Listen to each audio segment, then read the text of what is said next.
Hello, and welcome once again to the Backbenchers podcast. We are here to recap Survivor Canberra Season 2, Episode 10 / the finale. We finally got our winner. We know who won. We know all the results.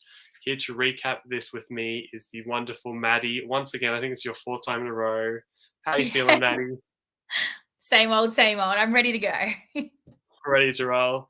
So, because this is the finale night, we have a lot to cover. This was the biggest episode of the season, about like an hour and 15 minutes of content. Plus, we have ideally all 5 of the contestants that were made it to the final 5 this season. They should all be getting interviewed tonight. We'll get as many as we can. We'll see if we can get to as many as we can as well. But first, we got to get to that. We got to get through the recap now. The recap for the entire season was also at the start of this episode, as we kind of just cover how we got to this point. We look at the pre-merge, when you were losing more than Kubadang, when you went into the merge with less numbers, started getting picked off, but then Kubadang fighted each other for a bit. We get to this final 5 that we've talked about for a while now, these 5 big players. Quickly before we get into the finale, Maddie, were you happy with this final 5? Were you ready to watch them cut each other's throats at the end? Essentially, yeah. I was rooting for Anna a little bit, just for Winu, just to get to final 3 or final 4. But at the same time, I've always loved my Kubadang, so I was like, oh, I just love if they all got there. So it was great to see them get through. Yes, for sure. Speaking of Anna, when we start out the episode of the new content, we immediately see that Anna's not too happy that she was left out of that last vote. She has quite a humorous, in my opinion, conversation to Ma, where she kind of says, "You could have told me. I would have just voted Mel. You really could have told me." And Anna is not. It's a bit tense, isn't it? Mm-hmm. She was not being quiet about it. She was just being outright like, I was not happy with that. Am I going next? I feel like I'm going next. And Ma also was not being too subtle. She just said, well, you don't really have anyone else to trust, so you better trust me. Yeah, you better trust me. We also see her speak to Sophie and kind of throw Ma immediately under the bus, saying, I think Ma's got the best social game. I think she could win. However, she also says, and this could have been a little bit of a mistake for her, I think I'm pretty underestimated, which Sophie takes right back to her Kubadangs and says, and she's quite cautious as well. Yeah. And she's like, don't run back to Ma and tell her. They're in a pretty strong alliance. I think Ma's going to find out. Yes. And while I'm not sure if we necessarily saw Sophie say that, it was really clear that Sophie was voting for Anna regardless. She's got her alliance that did not include Anna. I think that is mainly it before we head to immunity. We're trying to get through all the content that happened in this episode. So 100%. We'll head over to immunity, which was quite a fun challenge in my eyes. We had several different stations. There was stones. There was the rock things. What was that? Sorry? Cups as well, yeah. The sticks.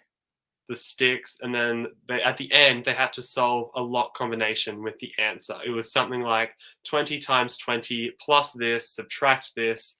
Very complicated. Yeah. Even with a calculator, this would have been hard to get the exact numbers, but these people do not have a calculator, and so they have to use whatever they can, really. We see Anna mostly mainly by herself. She doesn't get any help, unfortunately. Ma and Michael team up, work together as well. And we see Sophie sort of taking a little bit of a lead. I was actually thinking she might have won this one. I wasn't sure, though. Who were you expecting to win out of this group? Look, I thought for this challenge, we've seen Nick be a physical challenge beast, obviously. But with this one being a little bit different with numbers and things like that, I thought this might have been an opportunity for someone else to step up. But unfortunately, it didn't go that way. I did have a bit of a hope for Sophie.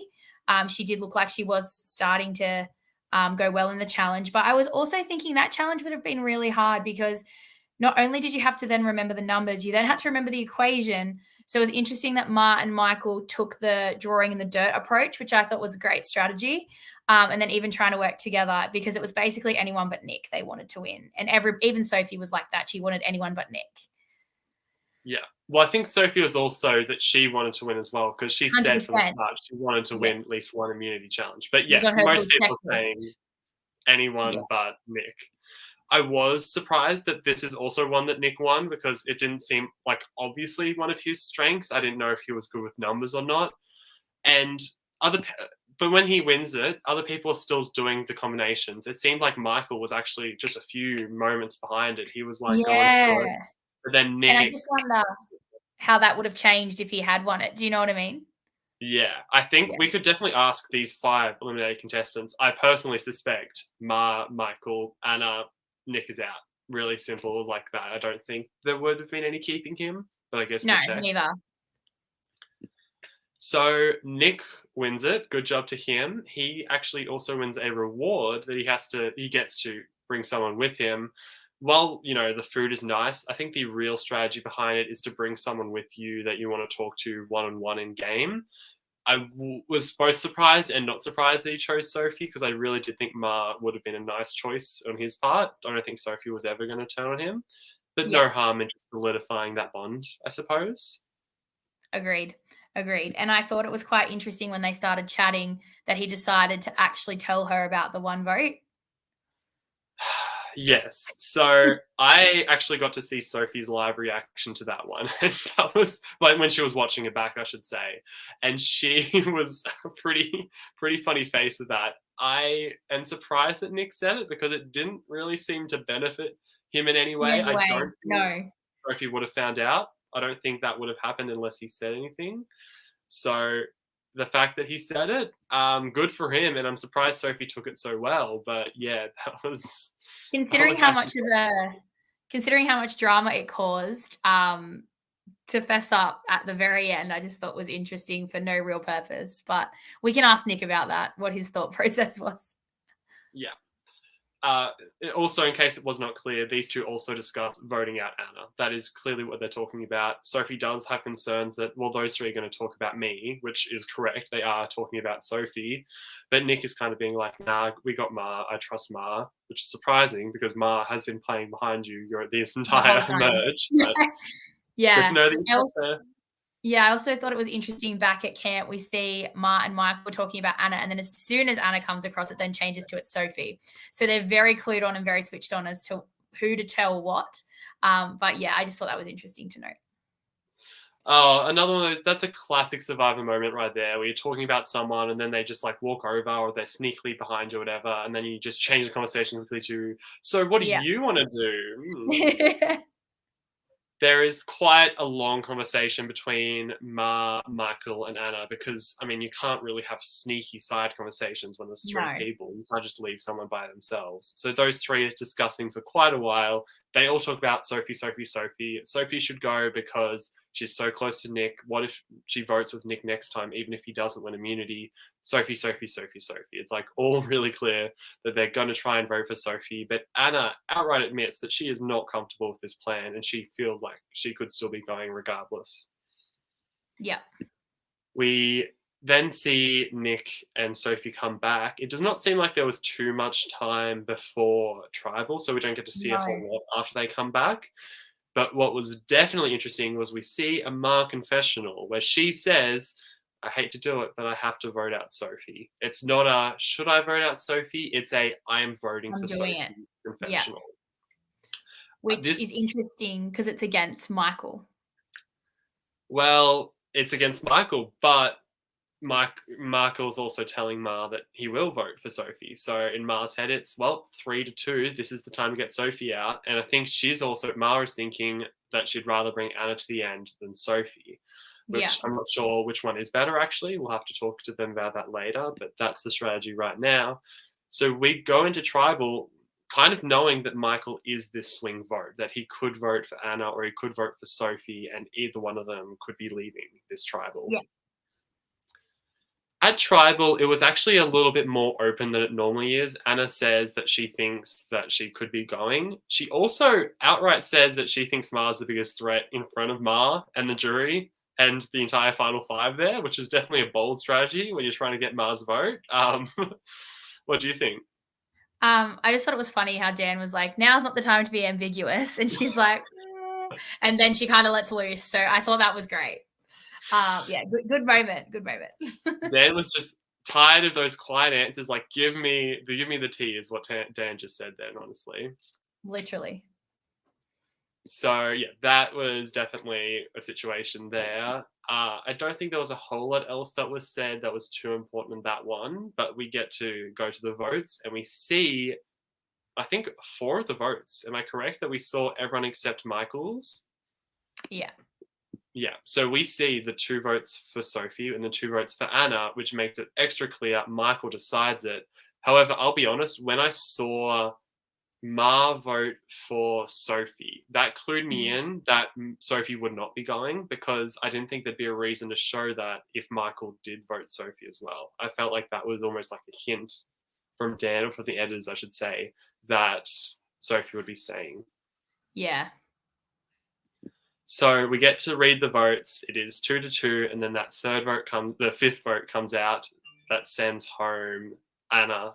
She is the last one you standing. However, unfortunately, she was not able to make it all the way to the end, and she's voted out in 5th place. Were you sad about this? Were you rooting for Sophie though? What were you thinking? Look, it was inevitable, really. I think about it, like, once Mel and Anna weren't really the best of friends, to be honest. So, like, for even them to kind of align to kind of vote together and pull someone else in, like, it was never going to happen. And then, you know, Anna being left on her own, I didn't feel like she had any real solid alliances. She'd been left out of the Mel vote. So it was kind of like she's going. Like, there's nothing she can really do unless she goes running around trying to find an idol that probably is non-existent. She's going home. Yeah, no worries. I don't know. I felt like I was really impressed that Anna was able to make it that far despite being on the outs. Like, we knew as a whole we're kind of doomed, because Kubadang not only had the numbers, but they had such strong players. The final 4 were really strong players. So it's hard to kind of break them in. But when it came to Anna, I'm not sure if she was going to be able to make a good final 3 pitch. So it's interesting for sure that Michael didn't vote Anna out. And if we can talk to Michael tonight, I'm definitely curious if he can justify that move a little bit. We'll see though. For sure. So head back to camp. I think the first thing we see is actually Michael and Ma hugging as soon as Anna's been voted out. Like, I'm so sorry. I didn't mean to do it to you, but I didn't mean to do it against you. And yeah. And then I think there was a conversation about differentiating his game after that. And that was the reason that he did that. Yeah. Well, yeah, that was the reasoning that was given. And I mean, it does to some extent make sense. If it's Mara and Michael at the end, they have very similar games. Maybe, I don't know, it'd be harder to win if it's a Mara and Michael situation. But it's an interesting vote still to get rid of Anna, because that would mean that Michael would have to sit at the end with Sophie and Ma anyway. And if he voted out Anna, which would mean that he would have to sit at the end with Sophie and Ma, and then he would still be next to Ma. So I'm not really sure if that would have helped him. Anyway, we kind of see Ma speak to Sophie and kind of be like, sorry, I did vote for you, but here's why. And Sophie is surprisingly okay with it. I thought she'd be a little bit more upset that someone she seemed to trust quite a lot voted for her, but she's fine with it. Nick doesn't seem to mind either, which was, I think, a testament to Ma's game, that they didn't really care that much that Mars just straight up, I guess, went against their alliance just like that. Yeah. Which is interesting, because they've been so strong since the start. So the fact that they weren't too worried. And it's especially interesting coming into this next vote. The decisions that people make at this next vote is also interesting, knowing that Mars just voted for Sophie. But we'll get to that. So we'll head to this Final 4 immunity, which seems absolutely terrible. Not terrible for the viewer, but terrible to take in. It looks absolutely really difficult to do. I'm not sure how many pieces it was, but it's just a jigsaw puzzle, but there's no colors to it. It is all the same colors. No. So you have to just find beige. As Nick says, it's just beige. It's not a good painting at all. You would not want to have that hanging on your wall, just a beige block. In this challenge, Ma and Michael once again work together. But even Sophie is kind of brought into the fold, and it becomes increasingly obvious that anyone but Nick can win this challenge. If anyone but Nick wins, then that is fine for everyone else. So Nick, I think, feels a bit of the pressure, but at the start, Nick is not winning, which is No. new. Usually, Nick is usually winning, but instead, a few other people, I think Michael was doing well at some point. Sophie, I think all the other three did well at different points. Yeah, it seemed that Nick was running back to the table more frequently than the rest of them, and that he needed to have a look, and he was going like piece by piece compared to the others that were kind of getting a few at a time. Yeah.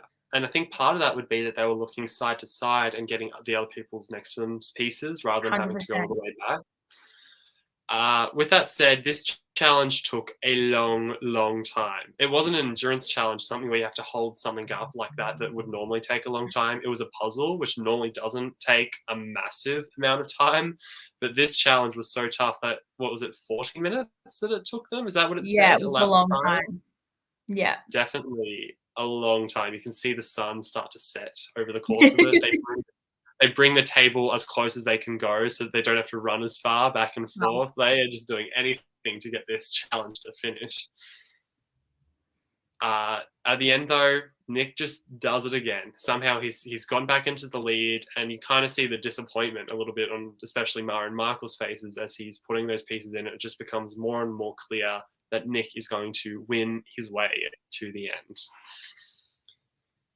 So Nick gets the final piece in. Nick does win the final four immunity. Dan and Liv are incredibly impressed, and Nick has made it to the end. He has survived the target that's been on his back since pretty much final 9, like final 8, really early on, and has made it all the way to the end. Were you impressed at this moment, or were you actually a little bit disappointed that Mars' plan did not work out? Look, I was impressed because, like she says, he's the cat with like 9 lives. But I also was thinking like it would be nice if someone else had won immunity. But in saying that, obviously Nick would have been the next to go if he hadn't won immunity. So yeah, that's my thoughts on it. No, that's completely fair. And I feel a similar way. I've been liking Nick in this game a lot, but we've just heard so much about we got to get Nick out. We got to get Nick out. That if Nick had lost this challenge and gone out, I think that would have been just, I don't know. I'm not sure if the word is satisfying, because it's not like satisfying to see someone lose the game, I guess, but it would have fulfilled that like narrative that we've been seeing for quite a while. And I think Ma and Michael at the end together could have been really interesting as well to see that. Yeah, 100%. That would have been interesting. But instead, Nick ends up winning, and we go back to decide which of the other 3 is going to be going home. And this is where I really get surprised, because once again, Ma's name does not come out. Like, no one says, let's vote out Ma. Everyone's like, is it Michael or maybe Sophie? That is what is discussed. Look, I love Ma, but like, honestly, like, she's the biggest social threat. Why has her name not come up? Honestly. Craziness. We'll probably hear this a bit in the future. Michael, even though we didn't see a lot of it in the edit, he was playing a really good game as well. So there is an argument to be made that maybe Michael would have done really well. If it was Ma and Michael at the end, who wins? I don't know. Maybe the players would know.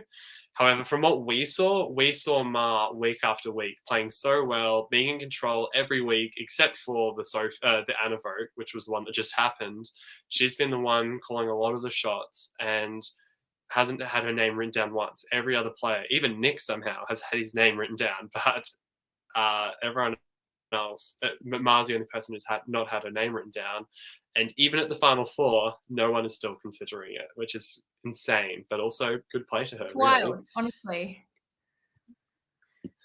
So the discussion mainly comes around like who can win and what do we think. We pretty much come to Michael's the main target. Nick said he's going to be voting for Michael because he believes he can beat Ma and Sophie, plus they've had an alliance from the start. So it's a bit of a two thing for him. He thinks he can win this way, but he's also staying loyal to the people who he thinks have been loyal to him. Then we see that Michael is kind of trying to get Ma to vote with him against Sophie, because Sophie, I think, is making it clear that Michael's going to be her vote. She's going to vote for Michael. So the only way that Michael can potentially stay is if he votes Sophie, and Ma also votes Sophie to hopefully force a tie between Michael and Sophie that Michael might be able to win then. Yeah, that would have been interesting if it had gone to that. It would have been very interesting to see what challenge they would have come up with as well. Would it? Because I don't think it would not have been actual fire making. No, they would not have made a fire there. Fire danger rating. Trying to like burn through the flag. Oh my gosh. Get a bonfire going. It's all good. We do not end up seeing that though. Even though they tried to make it a bit suspenseful, I did feel like it was relatively clear that Michael was going just from the way that people were talking. It really seemed like the final three had all said, Michael, it's going to be Michael.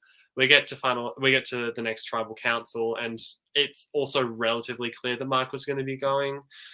Michael does pitch himself a bit, specifically to Ma. He says, even though we have played similarly, potentially you should still take me to the end instead of Sophie, but does not end up working, unfortunately, for him.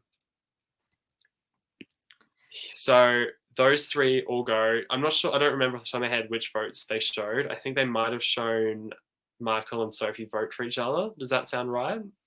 Yeah, I'm pretty sure we see Ma write Michael down too.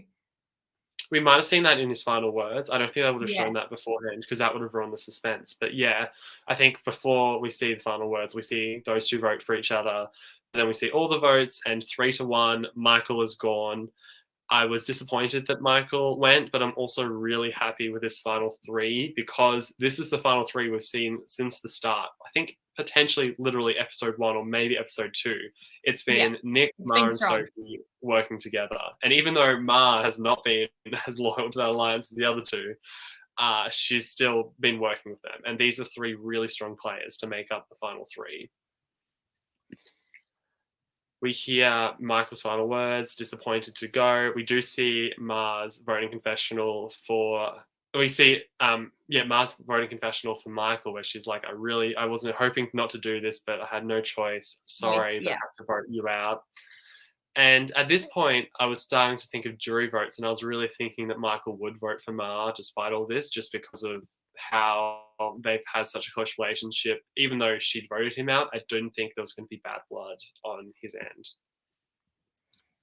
So final 3, we head back to camp. We see all the final 3 kind of speak to us a little bit about how they made it here, what they're going to say at the end, a bit of their strategy. And we also see, I think at this moment, Nick and Ma say I love you to each other, which is quite a nice moment on their half. Yes.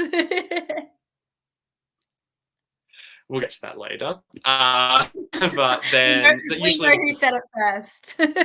We do know who said it first. I'm not sure if any of you follow Ma on Instagram, but I think that was something she showed on her story at one point.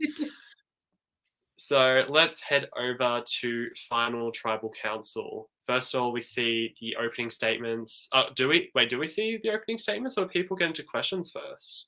No, it's questions first, I'm pretty sure. Yeah. Because we start with John. We start with John. I really like John's question. He says, where was a moment that you were all socially aware in regards to what was your biggest mistake? Are you socially aware of where you made mistakes?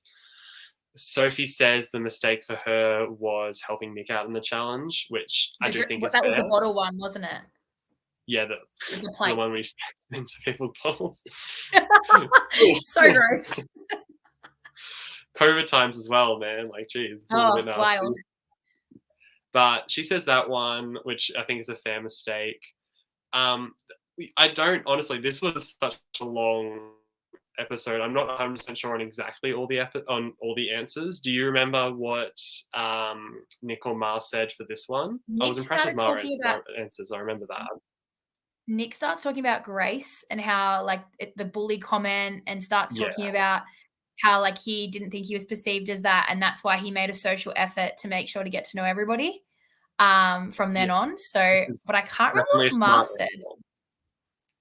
No, I think I remember just being like, wow, that's so good. But yeah, I remember. Wait, was it Joe? Was it about Joe? No. Oh, yes, it was, because she said that she didn't want Joe to go. That was the one vote she didn't want to happen, aside from, I guess, Anna, but don't mention that one.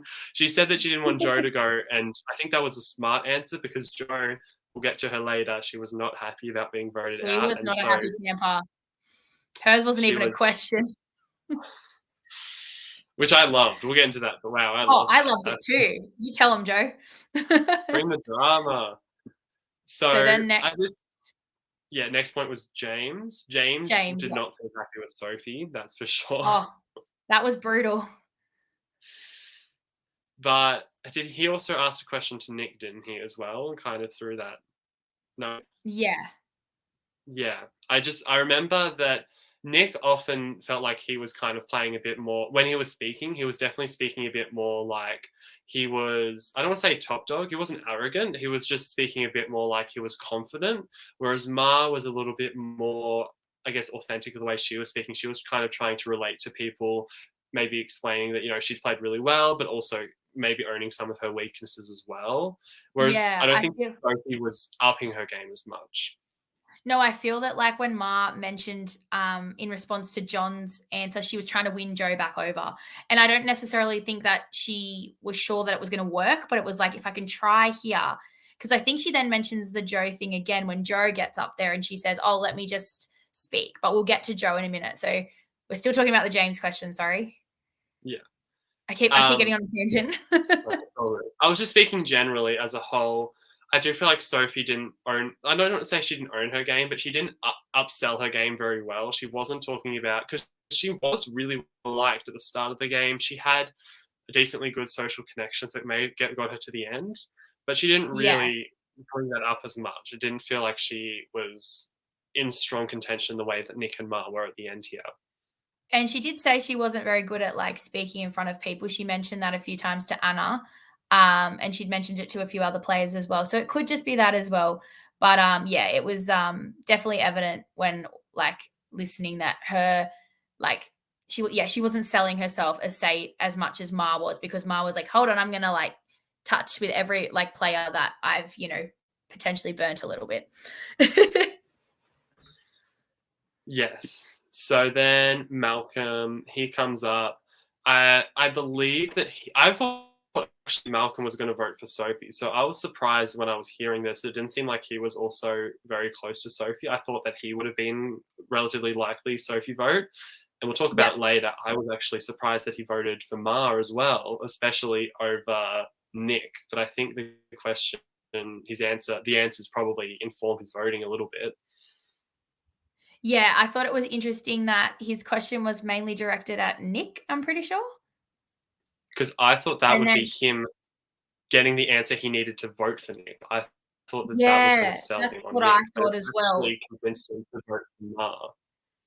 And, Malcolm was always on that side of that little alliance where he thought he was a part of it. Like he was always just on the side. So I was like wondering, I was wondering what was going on with his vote towards who was going to win.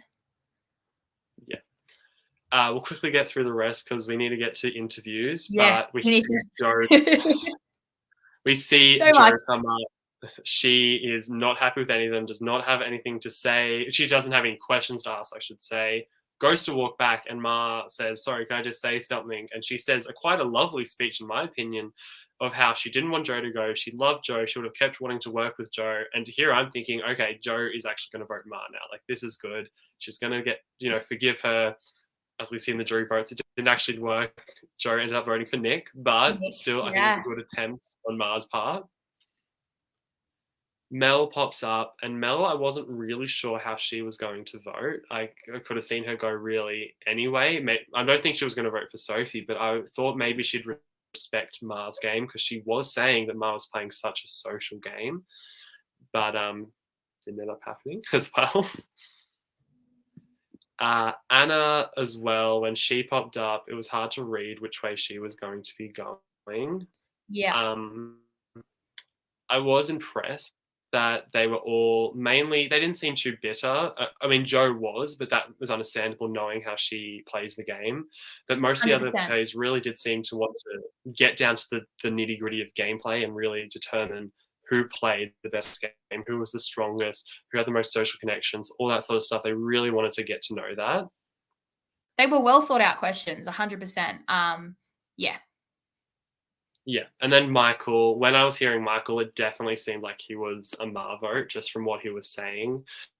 I did think that Nick was still feeling relative. I don't want to say he was feeling confident, but he was definitely acting as if like he had played the best game. He was 100. He was most likely going to win it. Whereas Ma, I think, and you hear it later, she wasn't sure that she was going to win. She thought Nick was going to win. So I think she actually was quite smart in how she answered because she was a bit more humble, potentially a little bit more relatable to the jury members. Well, we know that the jury loves to be mentioned. So, like when she was talking, like she even addressed, like she addressed a lot of them in her answers. So I think that was in her benefit by doing that. Yeah. So then we get to, unless you have any other comments about the jury section, we'll get to the votes. Did you have anything else that you could think of? No, I think that's it. Okay. So jury votes, they start to write them down. We see a couple of them. We see John, we don't see John's vote, but we see John talk, and it made it seem like he was going to vote for Sophie. They showed Sophie's video, but we didn't actually get to see the vote for Sophie, which kind of hints that Sophie was not the person he voted for. We see a vote for Nick and we see a vote for Ma. So it seems relatively clear at this point it's Nick or Ma, which one's going to win. Then we get to the votes, and it is a dramatic 3-3, Nick and Ma, who's going to win. The fourth vote goes to Ma, and she is officially the winner of Survivor Canberra Season 2. I was very impressed, very happy. I'm assuming you were too. We've been speaking Ma's praises for weeks and weeks, but this was very impressive on her part. Oh, the social game she played was honestly amazing. So hats off to her. I was happy that she won in the end. Yes, but to be clear, I would have been happy with Nick winning as well. I think both of them were yeah. really strong. Yeah. 100% like challenge based. Challenge beast, but he also did more than just challenge beast. If it was only challenge beast, I would have been like, not sure if he deserves it, but he was pulling some strings. Yeah, his strategic play and social game were also quite good as well. So he was really an all-round player. Yeah. So for the actual vote breakdown, I believe that it was John, Malcolm, Michael, and Anna that voted for Ma. Does that sound right? Yeah. And then it's Mel, Joanna, and James that vote Nick. Which makes sense. The only two that I was expecting to go the other way was I thought Joe would vote for Ma, and I thought Anna would vote for Nick because she seemed a little bit annoyed with Ma at the end. But all the rest, I think, make a lot of sense for how they wanted to play the game. I think James probably wanted to do what Nick did and win all the way to the end. So I think that their votes kind of made sense in that regard. Yeah, 100%. I wasn't shocked by James voting for Nick, and I wasn't shocked by Michael voting for Ma. No, though I definitely thought those ones. Malcolm, I think to me was a little bit of a swing vote because he really could have gone 100%. either way. But I think he really did respect that Ma was the one to get him out. That Ma stole the vote, orchestrated the plan, was the reason that he went out. So I think that's why his vote did ultimately go to her. All right. So that is pretty much the finale episode over. Did you have any other notes that we have to get to before we start bringing in the interviewees? No, I think I've got everything. Yep, I'm good. All right. So very impressed for Ma. Congrats to her. But let's start speaking to everyone, including Ma. But first, we'll start with the first eliminated contestant. Anna was eliminated in 5th place. Let's bring her in and see how she feels about how it all went down. Can everyone please welcome in Anna? Hi. Hello. So happy you could join us tonight, especially from America. Thank you for putting in the effort all the way on the other side of the Pacific Ocean. No worries. I actually woke up like an hour early because I forgot daylight savings had happened and I was so ready. And then I was like, oh, I still have so much time. What a view behind you. Yeah. All right. So before we get into questions, I'll give you the opportunity to talk a little bit about your experience. How did you enjoy the season? What was your favorite parts? Just anything like that. Yeah, well, I loved the experience. It was so much fun. Yeah, I think I don't know if this was mentioned at all in like the show, but I took an 8-hour overnight bus to get there, like the night before. I didn't sleep at all in that bus. So by the time that I got there, I had like no sleep. So I just remember the whole time I was so exhausted and so hungry. And like watching back, I'm like, oh my God, you just look dead the whole time. I was like, could you smile or like show, you know how Sophie the whole time was going, she shows no emotion. I'm like, it's just because I am so, so exhausted. But yeah, I had the best time. Yeah, it was so much You fun. were hangry before the game, Anna. Yeah, literally. Mel's popped in here to say, Amy.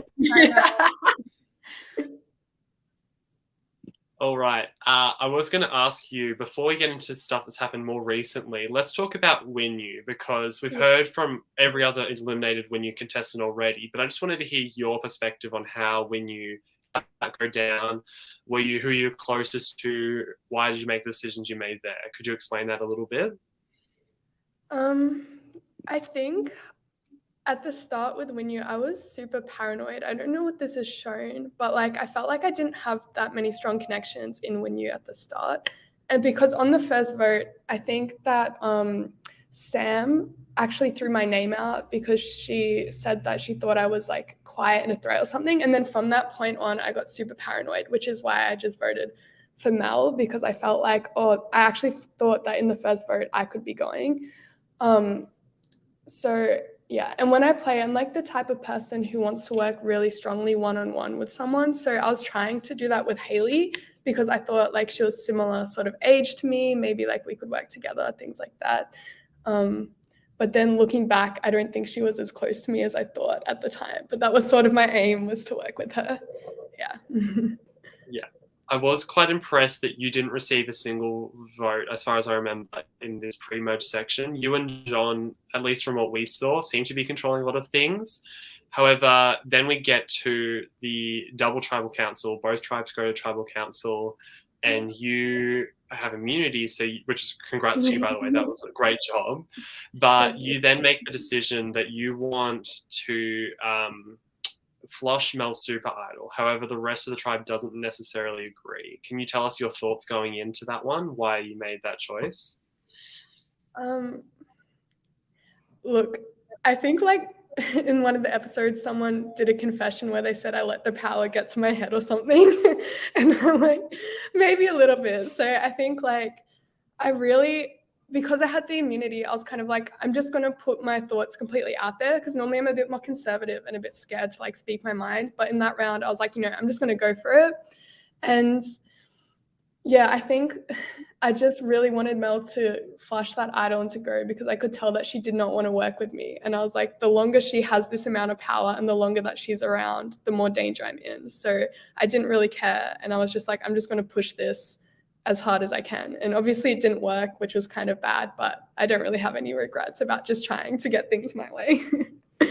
I think it was very clear that you and Mel were definitely not going to work together. Yeah. That was one of the most fun relationships and one of the most talked about relationships in the season. So I'm curious how you felt towards the end when you and Mel kind of only had each other. How did that end up happening? How did you and Mel become each other's closest ally at the end? How did that happen? I think we both sort of realized that we had no other option but to work together. We're like, well, we're both screwed, so we've got like last resort, we have to. Yeah. But I love Mel. Like, but yeah, I do love her, and I think it was just unfortunate the way things played out, because I would have actually loved to work with her from the start. But I think I kind of overreacted when I voted for her the first time, and I got super paranoid. I was like, I didn't know that she didn't know that I voted her, like for sure. Like she thought it was Joseph, I think, but I was like, maybe she knows it's me, maybe she hates me. So I was just like very like tunnel vision, like, oh, she doesn't want to work with me. But I really love her, and I'm glad that we did get to work together for one round. We love to see that. We actually have a viewer submitted question here. Someone asked, who would you have liked to sit next to at the end, and what would your pitch have been to win? Oh, that's a tough question. And to be honest, I don't really remember that much from like the whole game because it was so long ago. Like I actually, because my family's been watching it and they've been loving it, and I like honestly thought that I came fourth for some reason. Like I completely forgot what happened, and I thought that I voted Michael out. Like I'd created this fake narrative in my head, so I was as shocked as everyone else. Like when I watched back and I saw myself getting voted off, I was like, "What?" I don't remember. It This wasn't meant to happen. Yeah, so I I was honestly going like to be the next one. that's honestly what I thought. So this question's kind of hard, but I think I probably would have liked to have been up there with Sophie because I don't think she had the strongest game. Love Sophie, but no offense. I think if there's anyone I could have beat at the end from that group, it would have been her. And then I feel like Nick and Ma probably both could have easily beat me, but maybe I would have preferred to be next to Nick just because his main pitch would have been like the challenges, and I could have had a very different pitch, which would have been about like the narrative that I was the last win you, I made it all the way through here. I was underestimated. I was super quiet. And then I would have played it like, even though I was quiet, I was always thinking every single vote. I was trying to play hard. It's just, I didn't have the social relationships that Ma did. So I wasn't able to I feel like if I was in a position where I had the majority of my tribe and we all got along and stuff, I would have been able to do something like a bit more like that. But I was just in an unfortunate position where I didn't have that much power post-merge, and that would have been my pitch. Yeah, I do think that would have been a strong pitch. And on that topic, I personally, as a viewer, loved your narrative throughout the season. When it came to merge, you spoke quite a bit in confessionals about not wanting to be talked over. You didn't want to play other people's games, and that was part of the reason why you turned on James. Can you explain that a little bit more for us, though? What brought that on really for you?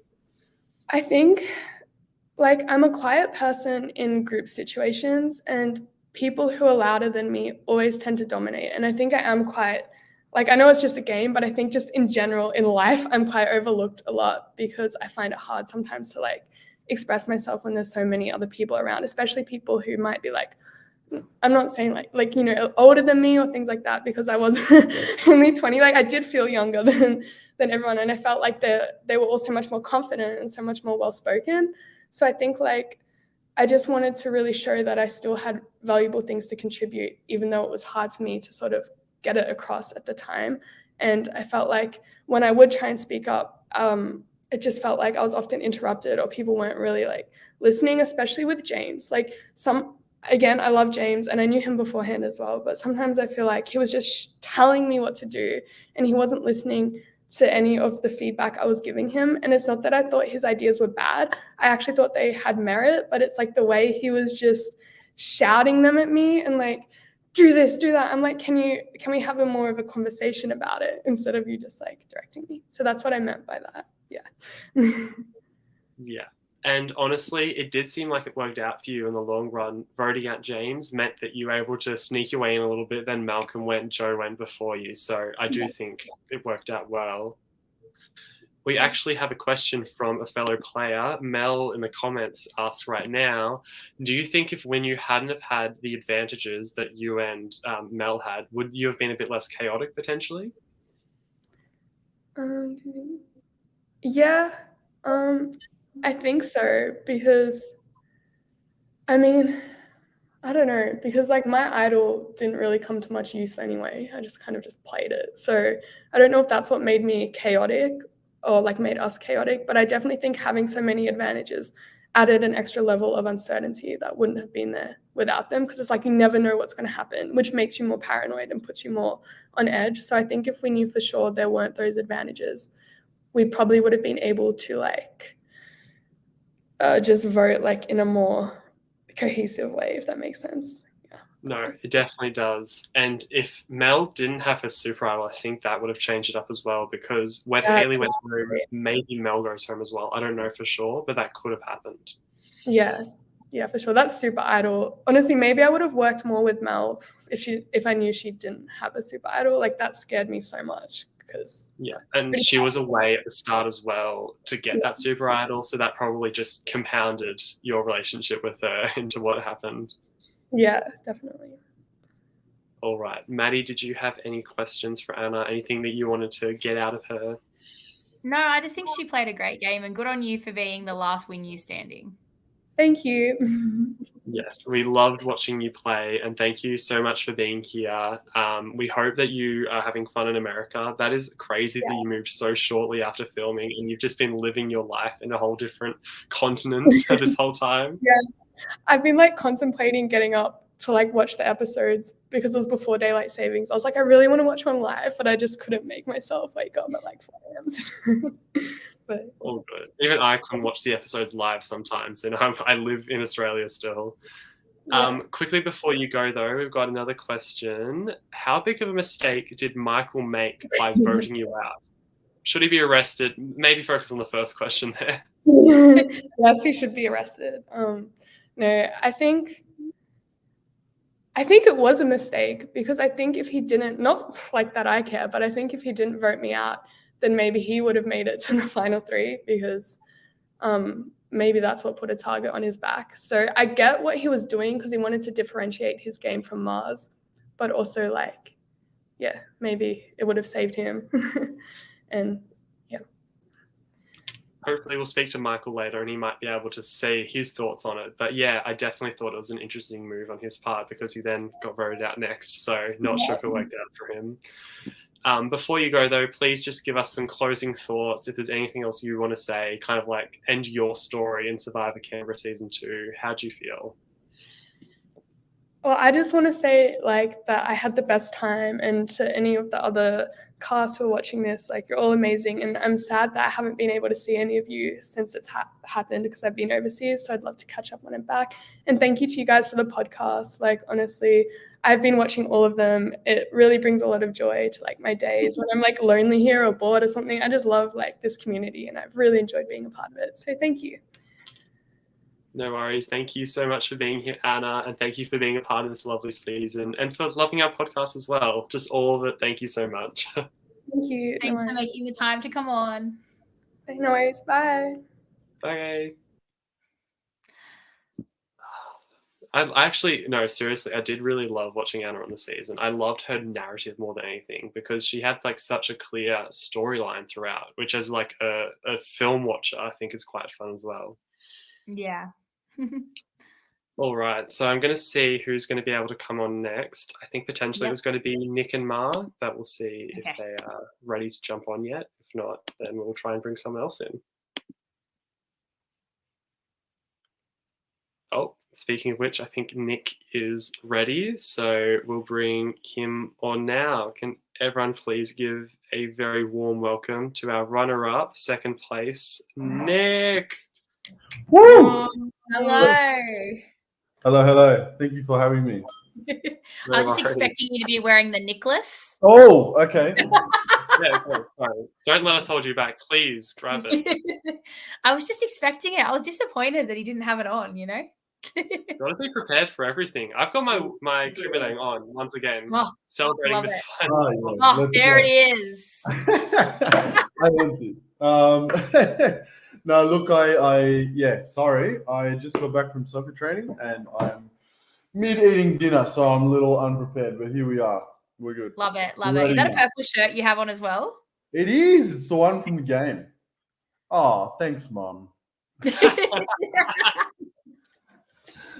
Oh, I love it. Oh my gosh. All right. So we'll do the usual thing. Enjoy your drink. However, feel free to tell us what your thoughts on the season were, like your experience. Give us a little bit of your thoughts before we go through questions. Thanks, Facebook user too. Look, yeah, wow. My thoughts on the season are just it was so much fun. Like I can't recommend it enough to any of the Survivor fans out there. I had a bucket list of Survivor things that I wanted to do, like find an idol, tick, win an immunity challenge, tick.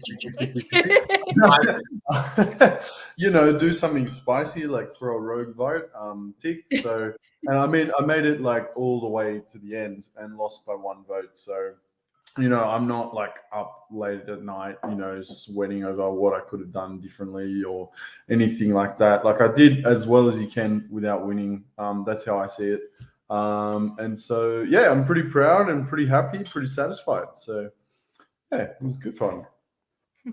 Love to hear it. Sort of what we did with Anna, I want to go back to the pre-merge because especially for you, you had that noteworthy tribal council. You got 2 votes. Nick and Joe voted for you.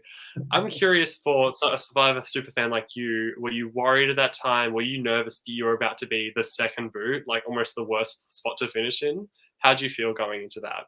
Oh my god, I was panicking. Like I was fully convinced that I was going to be first boot before the day. Okay. Thank you, Ma. How come you're so beautiful? Oh my god. Guys, come on, serious. No, I was like really sweating on being first boot or an early boot. Not that that is anything bad. Love you, Sam. Love you, Grace. But it was just I wanted more of an experience out of the day. And why did they have to throw my name out of everyone's name? Like I remember I came back from doing my confessional. It was from the Ultimate Sacrifice, and Ma pulls me over and she's like, Nick, I don't want to alarm you, but your name is being thrown out. I'm like, what? Seriously? Oh my god. But anyway, I love Grace. I'm still waiting on that Christmas card. One thing that didn't make the edit, as she was like sort of leaving the camp, she yelled out to all of Kubadang, none of you are on my Christmas card list anymore. And so Grace move. yeah, exactly. Yeah, I love her so much. She's Love her. So yeah, caught up with her last week at the finale viewing party and had a good chat and no bad blood. But yeah, I was sweating at the time. Oh my god. Yeah. Do you think you're back on the list now? I hope so. That's honestly my last remaining Survivor bucket list item, to get a Christmas card from Grace. Not winning the game or anything, just that. I will get in touch with her around Christmas time, make sure that gets sent out to you. Now, we have to talk about all of the challenge wins. When you got to the merge, it's something that I pointed out on this podcast a few times. You were straight up not eligible to be voted out at any point during the merge. From the final 10 all the way to the final 3, you were not able to be voted out. First of all, congrats. But second of all, how do you think that changed your game not being able to be voted for? Oh yeah, it's well, first of all, there's a big element of luck in that. Like the fact that I ran to the right, pot in that challenge and picked up that idol at the merge, huge luck. And if I didn't do that and John gets up and he targets me, maybe I go then. And then also, when there's the double elimination and Joe goes, like if my immunity wasn't valid for 2 in a row, that's just luck again. Like who would have known? I might have gone then, but I did what I could. Within the realms of the challenges that I was in, and I think. Look, there's pros and cons, because when I got to the end, I think a lot of people needed to see more than just challenge wins on the jury, and they needed a lot of convincing with that. And I don't know, like I felt I'd been doing all sorts of things, but I was always safe, so I never had to really scramble. Having said that, I think some people were like, "Why didn't you like go a bit crazier or whatever?" Because I think at each point, I didn't know I was going to win the next challenge. So I was like, okay, I'm safe now, but next vote, I really need to make sure that I've got Soph, close with me first and foremost. And I was really working on Michael a lot too, like with the whole, there's a women's alliance forming, what does that mean for you and me? And I was really planting seeds of doubt in him as well. So, yeah, I think it did impact my game, because I wasn't scrambling to stay alive as such, but more focusing on making sure that the people I needed were there for another round. And they actually always were. Like my goal was to make it to the end with Ma and Soph, and to have either Michael or Malcolm as fourth. And that's exactly what happened. So, that all worked. And I tried to explain that in Final Tribal, because I was doing well. I didn't read that whole comment from Mel before it disappeared. But She said it was great playing with you. Oh, great playing with you too, Mel. And honestly, like we had a lot of chats, overnight right before the merge, and Mel and I really got along, and I think we really wanted to work together, but it just it didn't line up. So yeah. James in the comments asked, "What was the most satisfying challenge win for you, Nick? Because it's hard. It's a hard decision actually between 5 different ones. What was the one that you were like, yes? Isn't that a record now for Survivor Canberra? It Smashed is, the yeah. record. Yeah, look, I think the last one, because they were all working against me at one point. There was a point where Soph was actually working against me, and I was like, oh, okay, all right. No, Michael and Ma were, completely working together, like sharing notes, all that sort of thing. And honestly, I think they hindered each other more than anything, because how do you do that challenge? And you say like, oh, you're looking for a piece that's kind of like this or that. Like those pieces are not easy to describe. If you haven't seen it, you're not going to find it. So I think the fact that they're working together and I still beat them, that was good. So satisfying for Nick right Yeah, now. exactly. Yeah. Yeah, no, definitely impressive to get 5 in a row. However, even though you did really well in that regard, I am curious to hear your perspective on specifically Ma, who voted against you in the Malcolm boot, but then you seemed to not distrust her afterwards. It seemed like trust was still there, even though she was working against you. Can you explain your perspective on why you still trusted Ma despite what had happened? Yeah, look, it's a really good question. I had been told that Ma had been throwing my name out a few times by Michael and Sophie and someone else. But yeah, people were letting me know, and each time I would go to Ma and I'd say, "What's going on?" And she'd say, "Oh, I'm just telling them what they need to hear." And I believed it. I don't know. I knew she was a very capable player, but I really didn't see at the time that she was, actually like as hard against me as she was. I think, that's probably my biggest blind spot in the game. And She was yeah, after you. full credit to her. Sorry? She was after you big time. She was, and like I didn't know at the time. I guess, I'd heard like her throwing me around, but I never thought it was amounting to much. But Mylo, your question was actually on the Malcolm vote, and I think that did concern me a lot. However, I saw it more as this women's alliance, and I actually thought maybe this is Mel and Anna trying to like get into the game. Like maybe it's more them like instigating it. And I didn't trust Joe at all. So I thought, we've got Mel, we've got Anna, we've got Joe, and then I need to make sure that Sophie and Ma aren't going over to that side. I didn't really think that they would that much. But yeah, it turns out that Ma really was. But yeah, had to work on Sophie a bit. We've got a question in the comments again. It says, Nick, do you think if you didn't win immunity that you would have been voted out, or potentially would Sophie have saved you? So is that like final 6 they're asking about, or? It says if you didn't win immunity once. Oh, final 6. Oh, sorry, that as well. Yeah, sorry. Yeah. Oh, okay. Look, I think yes, I would have been voted out at pretty much any point after. From final 8. Yeah, I think from final 8. Except for the final 4. I think Sophie probably works with me, and we go to fire, and a tiebreaker challenge, something like that. Yeah, we'll have to check with Sophie to see if she also agrees with that. But from what we saw, it does seem like that is definitely possible. We've got another viewer submitted question for you. And Anonymous asks, are there any relationships that you wish you had nurtured more in the game to position yourself better at the end? Is there anyone like you wish you would have spoken to more or maybe kept in that would have helped you? Yeah, I think Joe, probably Joe for me.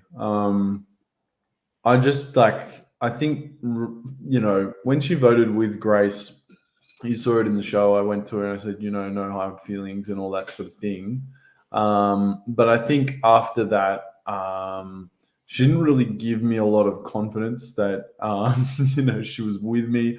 And, I found out pretty much later on that she really was like a total newbie to Survivor, which I always didn't fully believe. I'm still kind of waiting for her to come out as like the biggest. Got all the seasons. Yeah, exactly. But look, I think Joe, bless her, I think she was kind of there to be taken under someone's wings, someone who knew the game really well, to show her the ropes, and say, look, this is a strategy and this is how you can sort of move forward in the game.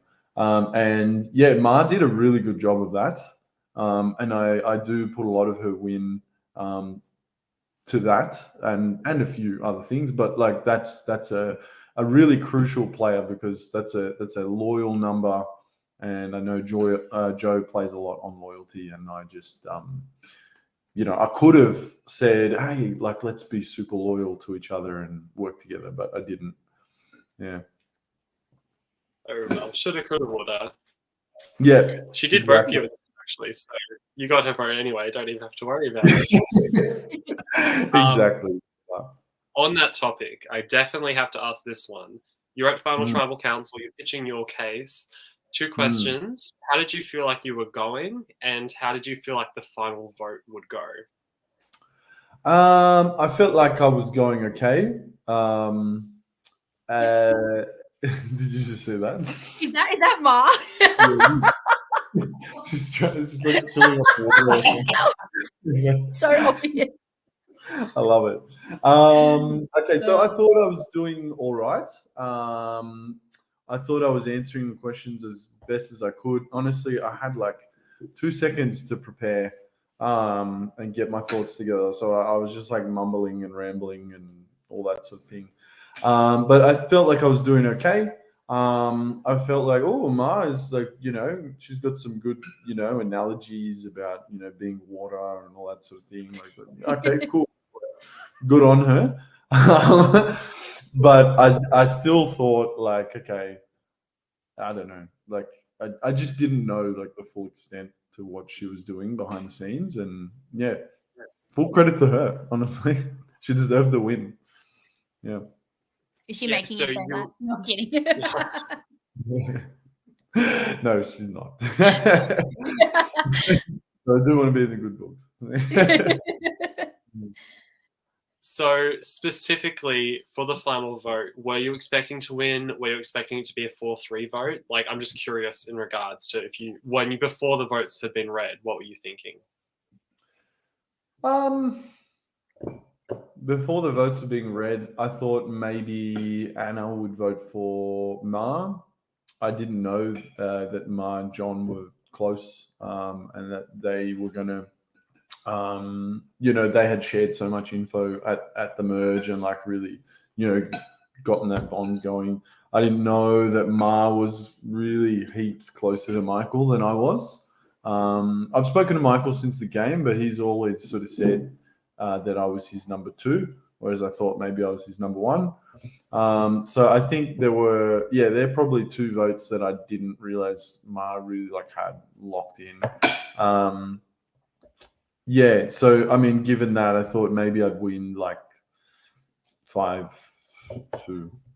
Yeah, that's what I was thinking. You kind of just answered this question, but which vote in Final Tribal shocked you the most? Which one were you least expecting? I think probably Joe, actually. She voted for Ma, and sorry, she voted for me. Yeah, I was a bit shocked by that too. We thought she was going to go Ma.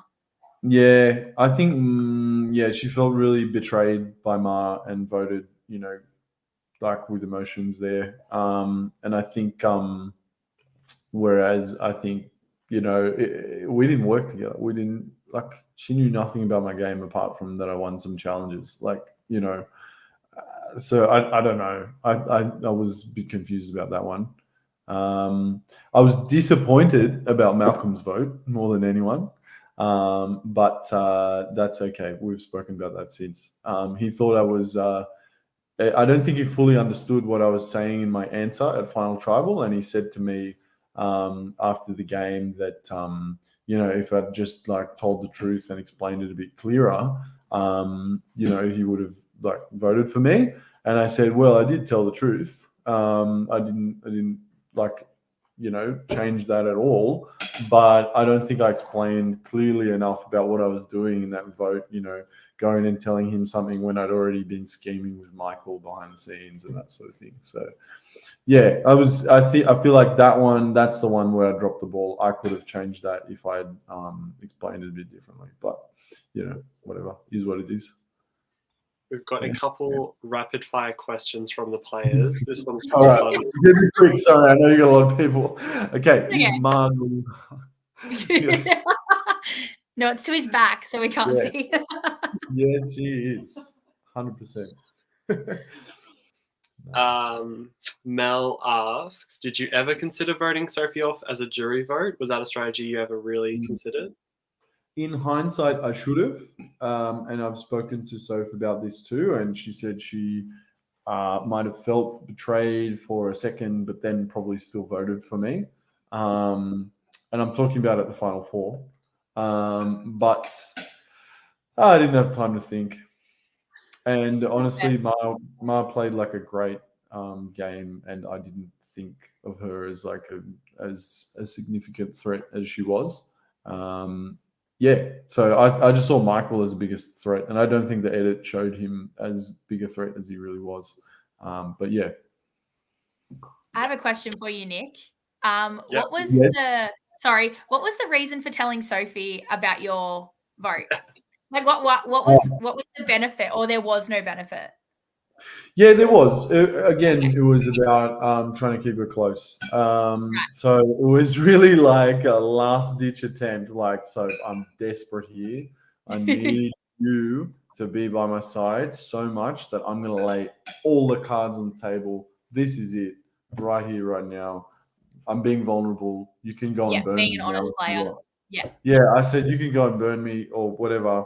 But I need you to stay close to me. And so I didn't say it like that, but I was like, let's lock this in. Yeah. So that was why. Fair. Yeah. Who would you have voted for if you had been voted out at Final 3? Michael. Yeah. Okay. There you go. I saw him just sort of playing both sides. And yeah, he had a very strategic game. Look, that's why I voted him out at Final Four. Yeah, because I saw him as the biggest threat. Yeah. Yeah. Mm-hmm. Cool. We will quickly go, but just before we do, Michael and Ma, who do you think wins that?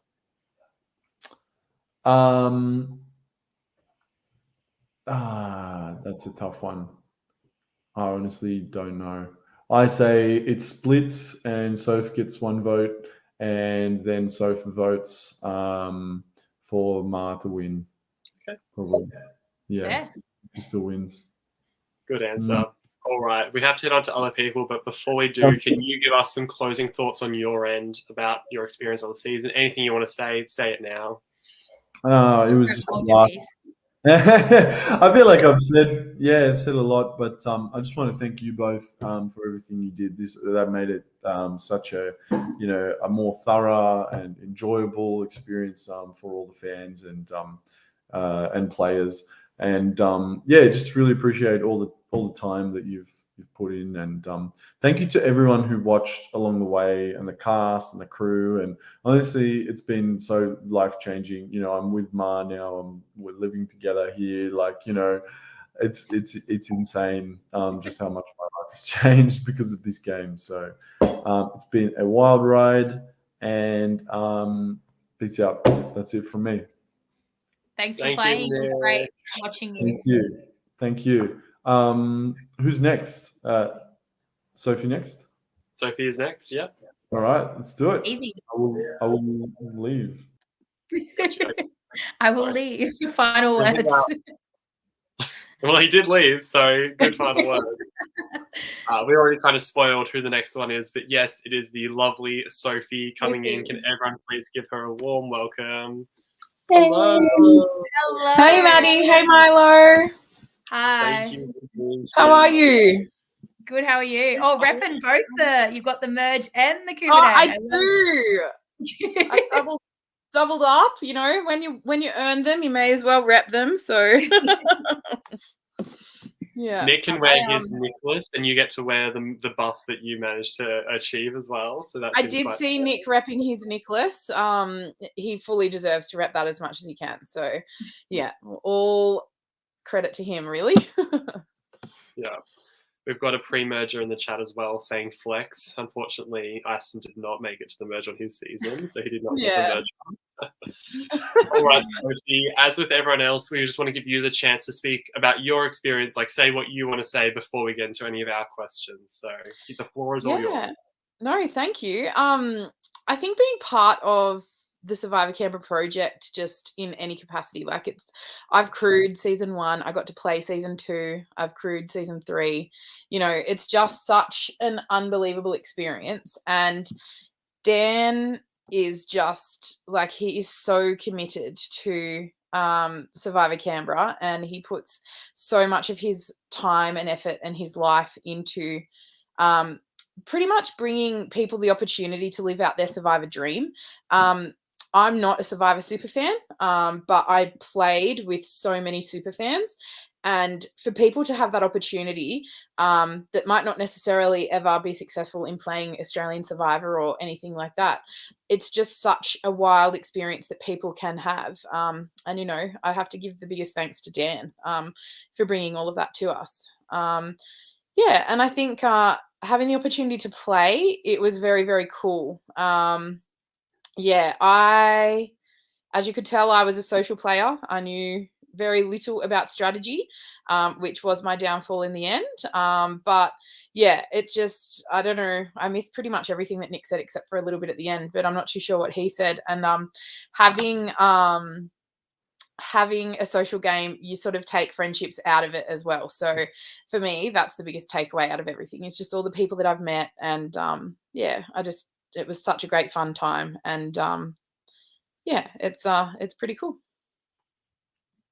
Love to hear it. And in case anyone was worried in the comments, yes, Dan deserves all the praise. I definitely echo all those comments there. He's made an incredible community TV product as well. Like all he's done has been awesome.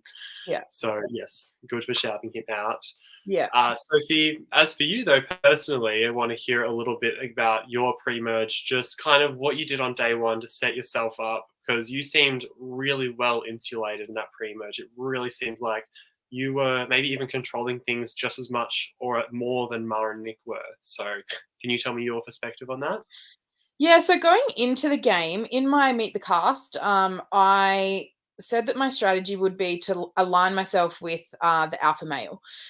So I knew that the alpha male is usually used as a bit of a shield for as long as possible to get through challenges and things like that. So I thought if I align with them, then that might give me a bit of longevity in the game. And the first person that I spoke to was Nick, and I picked something that I noticed at the first challenge, and that was that the wolf dog knew Nick by name, and I thought, oh, hang on, that guy knows your name. Do you want to work together? I'll have your back if you have mine. And he was like, yep, cool, let's do it. So yeah, I thought, all right. So Nick and I worked together right from the start, and then, you know, we'd made the pact that we would go final three together with Ma. And yeah, I think also just building relationships with people in Kubadang. It was really hard to get to know Grace because we went to tribal council second, and we didn't have a lot of time, and we were all sort of really caught up in the love rocks and things like that. So but then we had a lot of time where we all got to sort of know each other, and I think that sort of placed me well within the tribe because I'd already made those connections with people. And then by the time we got to the Banfield vote pre-merge, I felt pretty safe because I'd already made connections with everybody. So, yeah, I think the social person that I am, making those connections straight up was very, very important. And in the edit, you saw Ma going around, will you be my ally? Will you be my friend?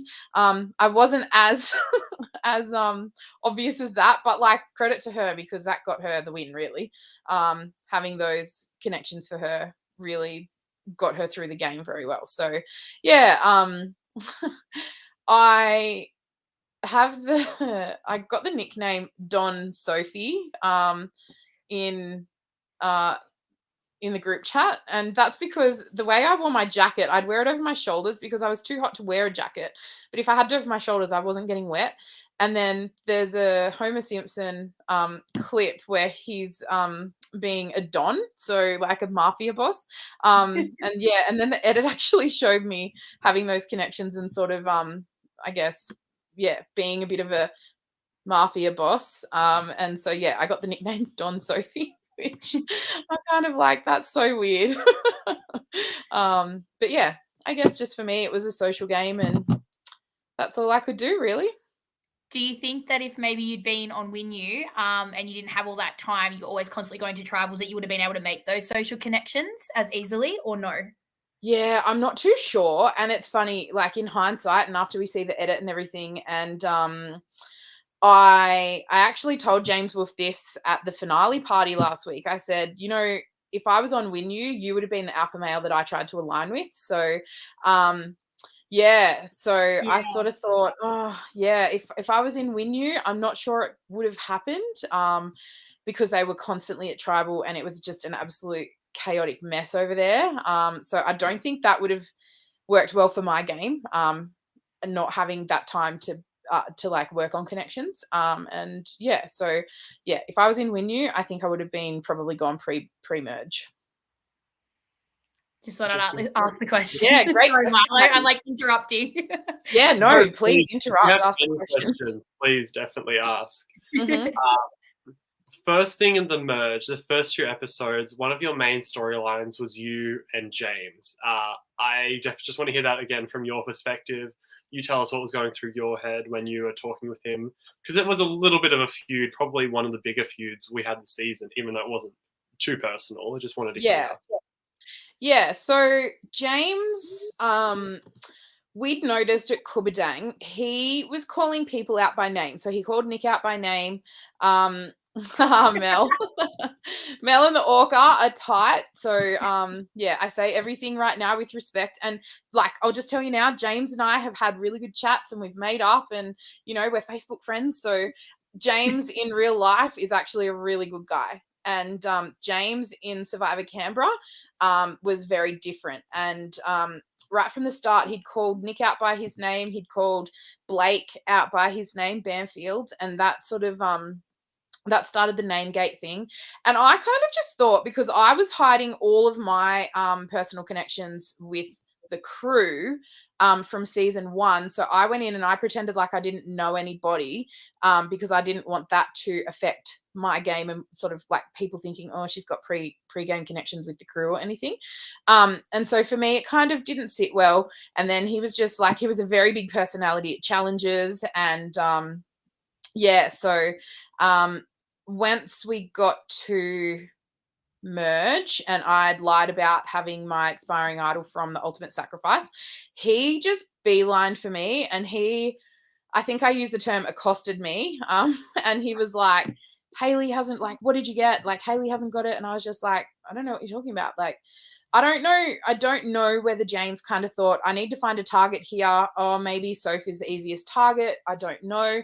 But I don't know whether he knew I was as connected as I was within Kubadang.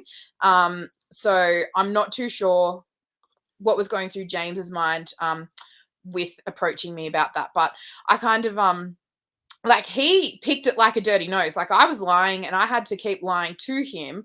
And at that point I was like, oh, it's too far gone. I've got to, like, you know, I've got to do something here. And so I just denied. And then, yeah, I think in the way that he approached me, I was kind of like, oh, not cool, man. Like, you know, just approach me a little bit more subtly, or, you know. And I get now, having had a chat with James, we were in totally different positions after merge. He was on the bottom. He was in a minority coming from Winu.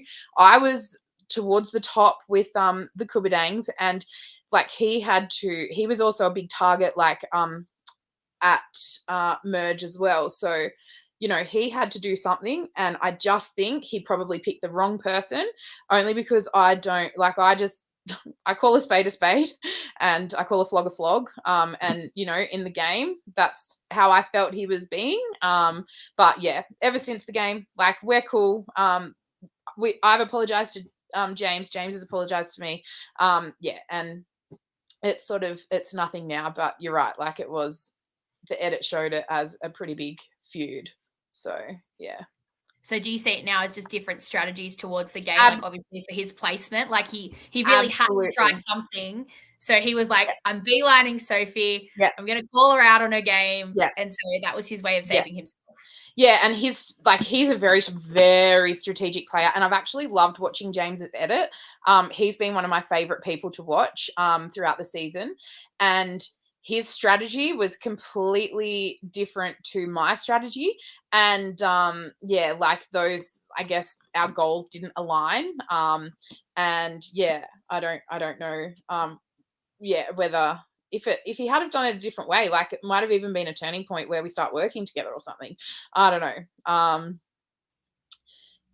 Nick just said, yeah, James wasn't wrong at all with calling her out. Haha, I don't blame either of them. Yeah, totally. Like, he called me out and he was right. And I was like, well, I might as well keep going with the lie. I've got to save face a little bit somehow. But yeah, and yeah, it's but James is a good guy. Lots of love for James. Good to hear there's no post-game drama, because that's never really fun. It's usually like, keep it in the game, have some fun in the game. After it, be cordial to each other. Yeah, no hard feelings. Yeah, no hard feelings. We had the finale party the other night, and we were cool. And then we had a reunion episode. We shot a reunion episode on Friday, and like it was great. So yeah, James is actually a really good guy. Looking forward to watching that whenever it comes out. Yeah. We've got 2 comments here that are basically the same thing. Mel's worded it as, if you were to play again, what would you do differently next time? Is there things you've learned? I think if I was to play again, like, I learnt so much in the game because I was surrounded by super fans that were just strategic players, like, through and through. And I think I can take away from the game now that I've watched the episodes, that I would need to be way more strategic. And yes, being loyal was my whole thing. But you have to be loyal to a certain point, and then you need to cut someone, because so really, like, I mean, post-merge, we never got an opportunity to try and cut Nick, and hindsight is a great educator. People have said, would you try to cut Nick if you had the opportunity? And I'm like, oh, well, I don't know, like, maybe, but I don't really know. We were never given the opportunity. But yeah, and I absolutely would not lie about an ultimate sacrifice again. That was just really dumb. Like, it was dumb, like fucking dumb. Yeah. Do you say that because you got called out on it, and then you had, like, do you know what I mean? Is that why you think it was dumb? Of course, Maddie. Like, how embarrassing.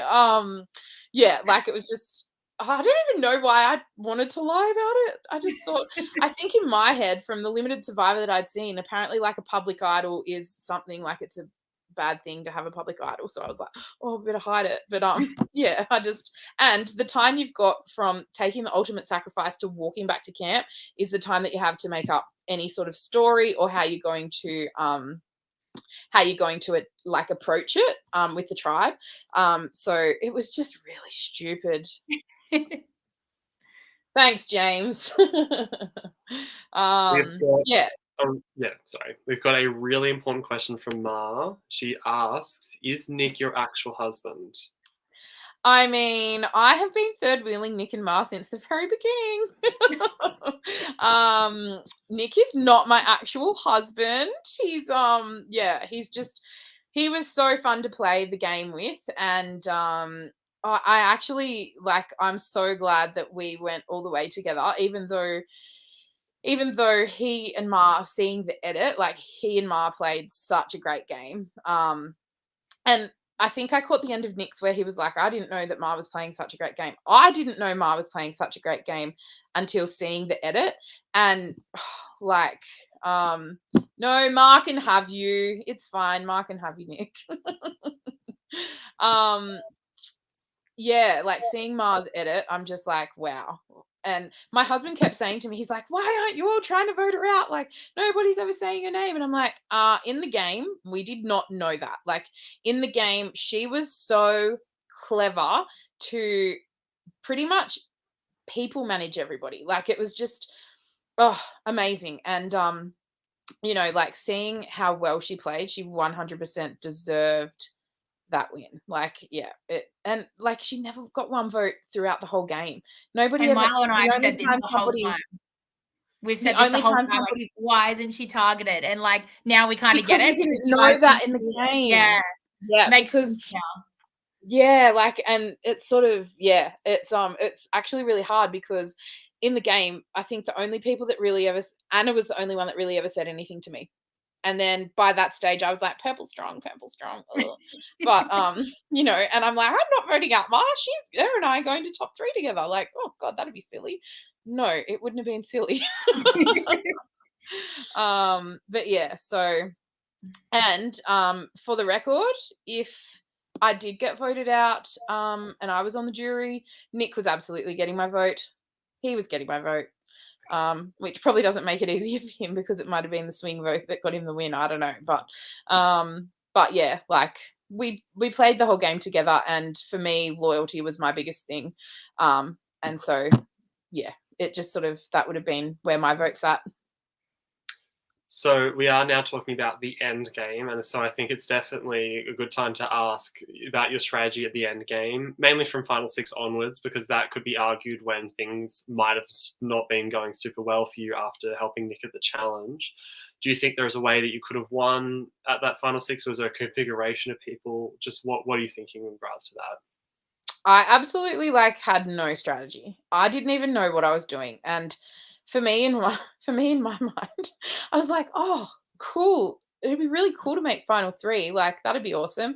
And I just not knowing, like, you have to make moves and you've got to do this and you've got to do that and you've got to be strategic. Like, I kind of just thought, oh, like, if I don't get voted out, like, that's a great thing, you know? And then I kept banging on about the pitch, everybody's pitch. And I was like, hell bent on my pitch and everyone's pitch, and I'm like, oh, it's actually not about the pitch, doll. It's about playing the game.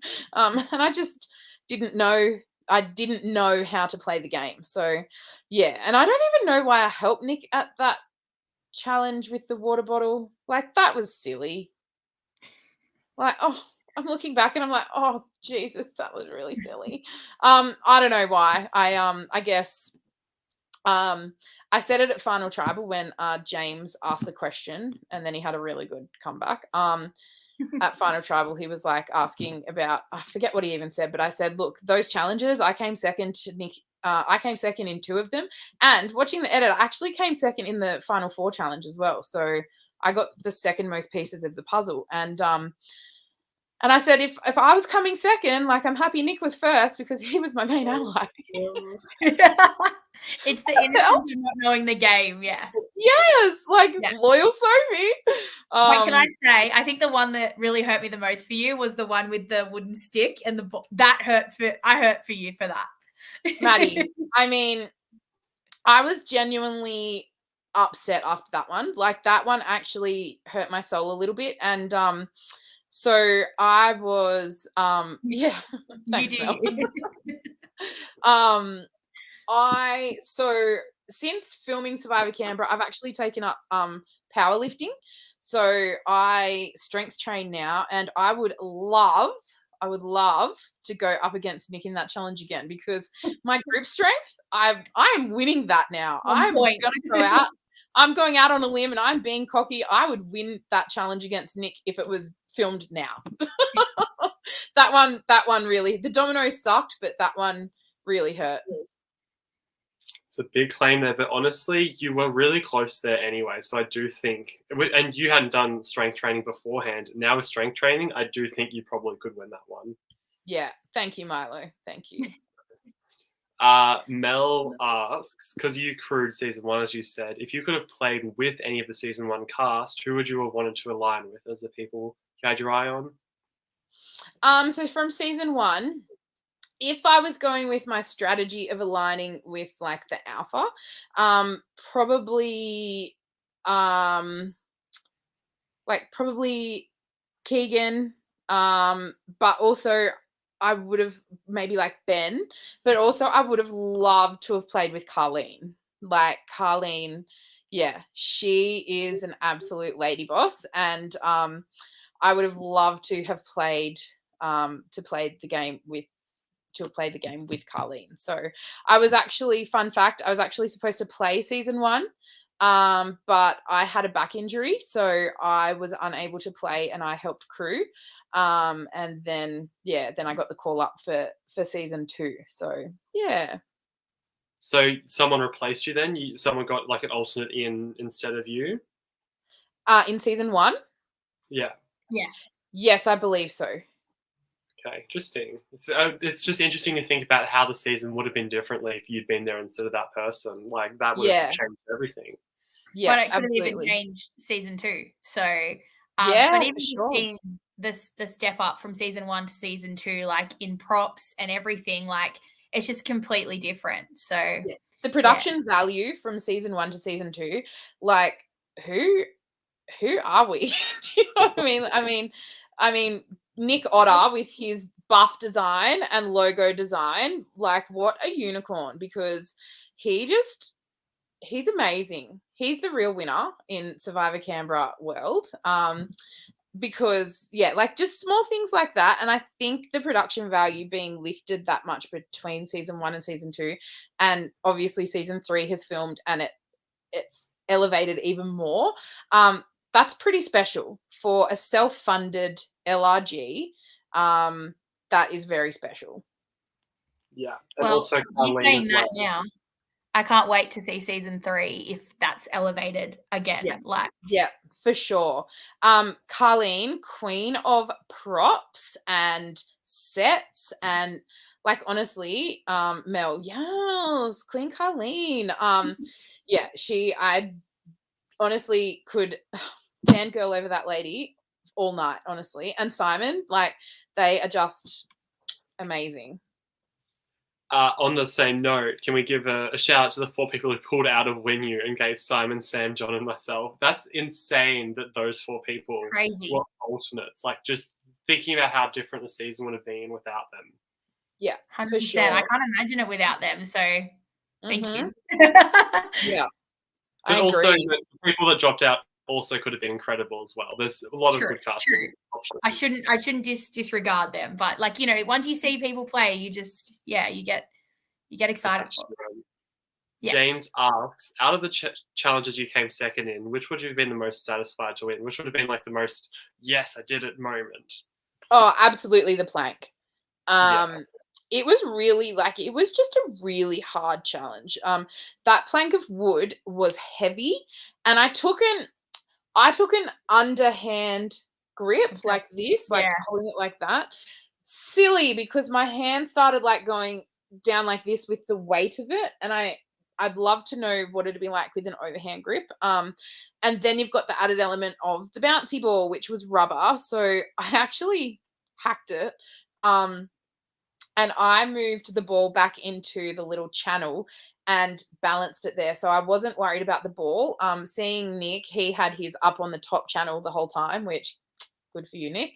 But it was within the rules that we could put it back in the back channel. And so like I was pretty comfortable with the ball not moving. I got it in a really good spot. But yeah, then it was just like holding it the way. Heavy. Yeah, it was so heavy. And splinters. I mean, it was not sanded. It was It was Survivor, like Sophie. It's definitely not sanded. Oh, I know.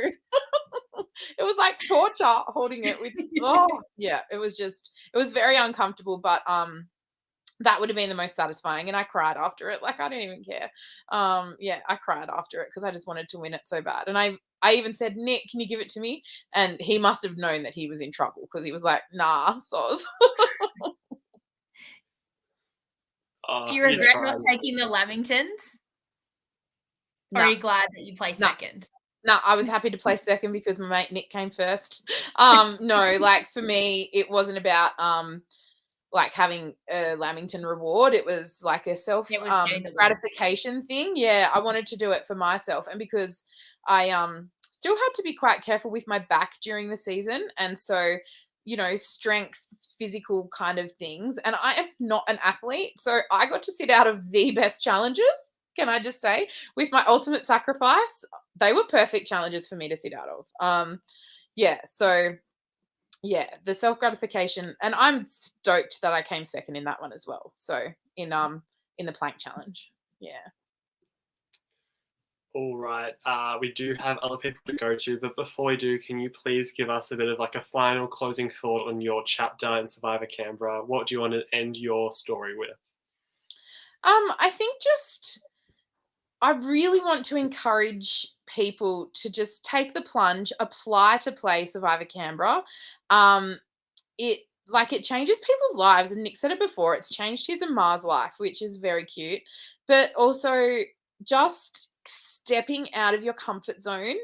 It's a really, really satisfying thing to do. And even though I came third and I got 0 votes at Final Tribal, which is the biggest social rejection ever, but knowing how well Nick and Ma played, like, that's totally fine.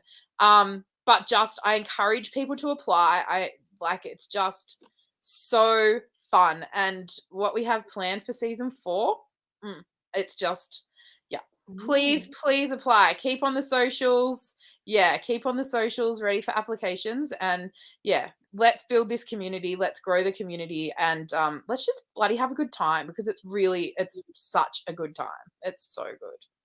Yeah. Oh, and thank you guys. Thank you, Backbenchers, and everybody involved with the pod. I have to give a special shout out to Squin. Squin and I are great friends. So thank you to Squin, and also Toddy on the potty. Todd and I are also great friends. So it's been fantastic hearing all of your thoughts and the breakdown of the episodes. And really, really. Oh, thank you to people that gave me medals as well. Mylo, you gave me a medal. Maddie, I don't think you did, but that's fine. I didn't give a lot of people medals. I gave Dan half a medal. Yeah. No, thank you to everybody. It's just so much fun being involved, and I encourage everyone to get amongst it. No, thank you so much for your appreciation for us, and also appreciation for everyone as well. I definitely agree. Any viewers at home, check it out if you're interested, or even if you're just on the fence, no harm in applying and deciding later. Thank you so much for being here. Thanks for coming on the pod. Thanks, guys. Take care. 3 down, and still 2 more to go. This is crazy. I know, wow. We knew this was going to be a long one. Now it's time to get into a triple M situation. We've got Mylo, we've got Maddie, but I think it's time we bring in Michael, our 4th placed robbed goddess of the season. Or God, I'm not sure. Michael, everyone welcome in Michael. Hey, everyone. Hey. Rob Goddess, Rob God, I don't mind. Take your pick. I'm happy with either. Just leave it in on. Keep it there. How is everyone? Good, how are you? Very good. Sorry to keep you waiting, and sorry we've done this all out of order, but at least we've left Martha last. I'm assuming that you've left Martha last. I'm hoping you have indeed. Give the fans what they want last. We love all the final 5, don't worry. I'm not sure if you've seen any of the other ones, but what we like to do at the start is to give you, the player, an opportunity to speak about your experience, like whatever you have in your mind right now. Feel free to let it out and tell us all. So what are you thinking about right now on the season as a whole? I absolutely loved my Canberra Survivor experience. So I have played quite a number of the online versions of Survivor, so orgs, and I've played a few one-day trial games. So from Melbourne, there's quite a large community here, and they run quite a number of, one-day trials. So I've done, everything when it comes to Survivor except for being on the real thing. And I have to say that my Canberra Survivor experience, surpassed every expectation. It surpassed every other Survivor experience that I had. It felt like the most real version of Survivor to me. Getting to camp overnight. Live tribals. It's really different from the online version. So I absolutely loved the experience. That's great to hear. Same minds, think alike. Same minds. I've been asking all the final five thus far about their pre-merge, just to like give a touch on the first stage of the game before we get into like the end game sort of stuff. And especially for you, because you had one of the quieter edits of the season, I would love to hear what you were doing. Did I really? Well, you can tell us your thoughts on that as well. Oh gosh, yes, plenty of thoughts. So for me in the pre-merge phase, for me as a player, when I come into these games, I usually don't play an overly flashy game. I don't like to make big moves just for the sake of it, for drama and for things like that. I like to be, calculated and thought driven. And for me, the first thing that I wanted to do was make sure that I was socializing with everyone, getting the opportunity to speak to everyone. And even though it seemed as if Ma was the only person in our tribe that was speaking to everyone on the tribe, I can assure you that I was also, and everyone else in the tribe, maybe not Grace, but everyone else was, and that's not shading Grace, but I absolutely love her. But so for me, I really wanted to ensure that I had a good opportunity to speak to everyone, really get a feel for how they play the game, sort of see if their values and their gameplay align with mine, and if there's someone that I can see myself working with. So I really focused on that in the pre-merge phase of the game, and then I guess sort of really finding my few core people. So for me, even though the edit seemed as if Banfield was my closest ally from day dot, and from minute one, minute two, Ma was my my number one in the game, and I could really see myself working with her long term.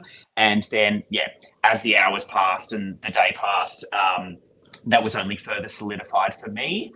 For me, I really tried to focus on the social aspect of the game. But then when I did find my few core people, so, Ma was my closest ally, I would say that Nick was probably my second closest ally. And I really just sort of fleshed out strategy chat with them. Unfortunately, a lot of that was really cut out from the edit. I feel as if for Kubadang, we won a majority of the challenges. So most of our pre-merge compared to Win News was, a lot breezier. It was a lot easier to get through. We found periods where we were sitting in a group circle after we'd won, a reward challenge or an immunity paired with a reward challenge. And we were just sitting there and, no one was running off strategizing and freaking out. Everyone was just sort of sitting there getting to know each other, and sometimes there'd be silence. So it was really chill over at Kubadang. So it was less of a scramble compared to Win You. Yeah, definitely. And I really appreciated that, because I feel as if the other live games in which I've played, I've always been on the Win You equivalent. So when I got onto Kubadang, and even just looking at, I know, I was like, oh my God, thank God I don't have to work, it's not an uphill battle from the start. So it was good to have, some luck going into it, as, there is some luck that goes into, a Survivor game. For sure. Yeah, that's definitely the impression we got, that it was generally easier in the pre-merge to be on Kubadang, because you didn't have to go as much, you didn't have to worry as much each round of gameplay, I should say. So then we'll move over to the merge. You had an instant target on your back from James, or it seemed like that they thought you were particularly strategic, particularly social, or good at challenges. Mm-hmm. Were you aware of the conversations happening at that moment, that people were throwing you out, that you were all privy to that? 100%. And again, I'm going to blame it on the edit, because it did come across as that I was completely unaware that my name was out there, that, I was going to be a target and I was going to have votes coming my way. And I was 100% aware of it. So pre-merge, I actually won the legacy advantage on the Kubadang tribe through the Love Rocks challenge, and I didn't actually find a single Love Rock. So yeah, I had a few things work in my favor where rocks landed with me. With the paper scissors rock challenge, Ma was actually trying to give me tips on the right, whether it was paper scissors or rock. So give me the right option, so then I would beat Sophie at the final two. So yeah, there were a few things that were going on there, and yeah, luckily I was able to get that legacy advantage.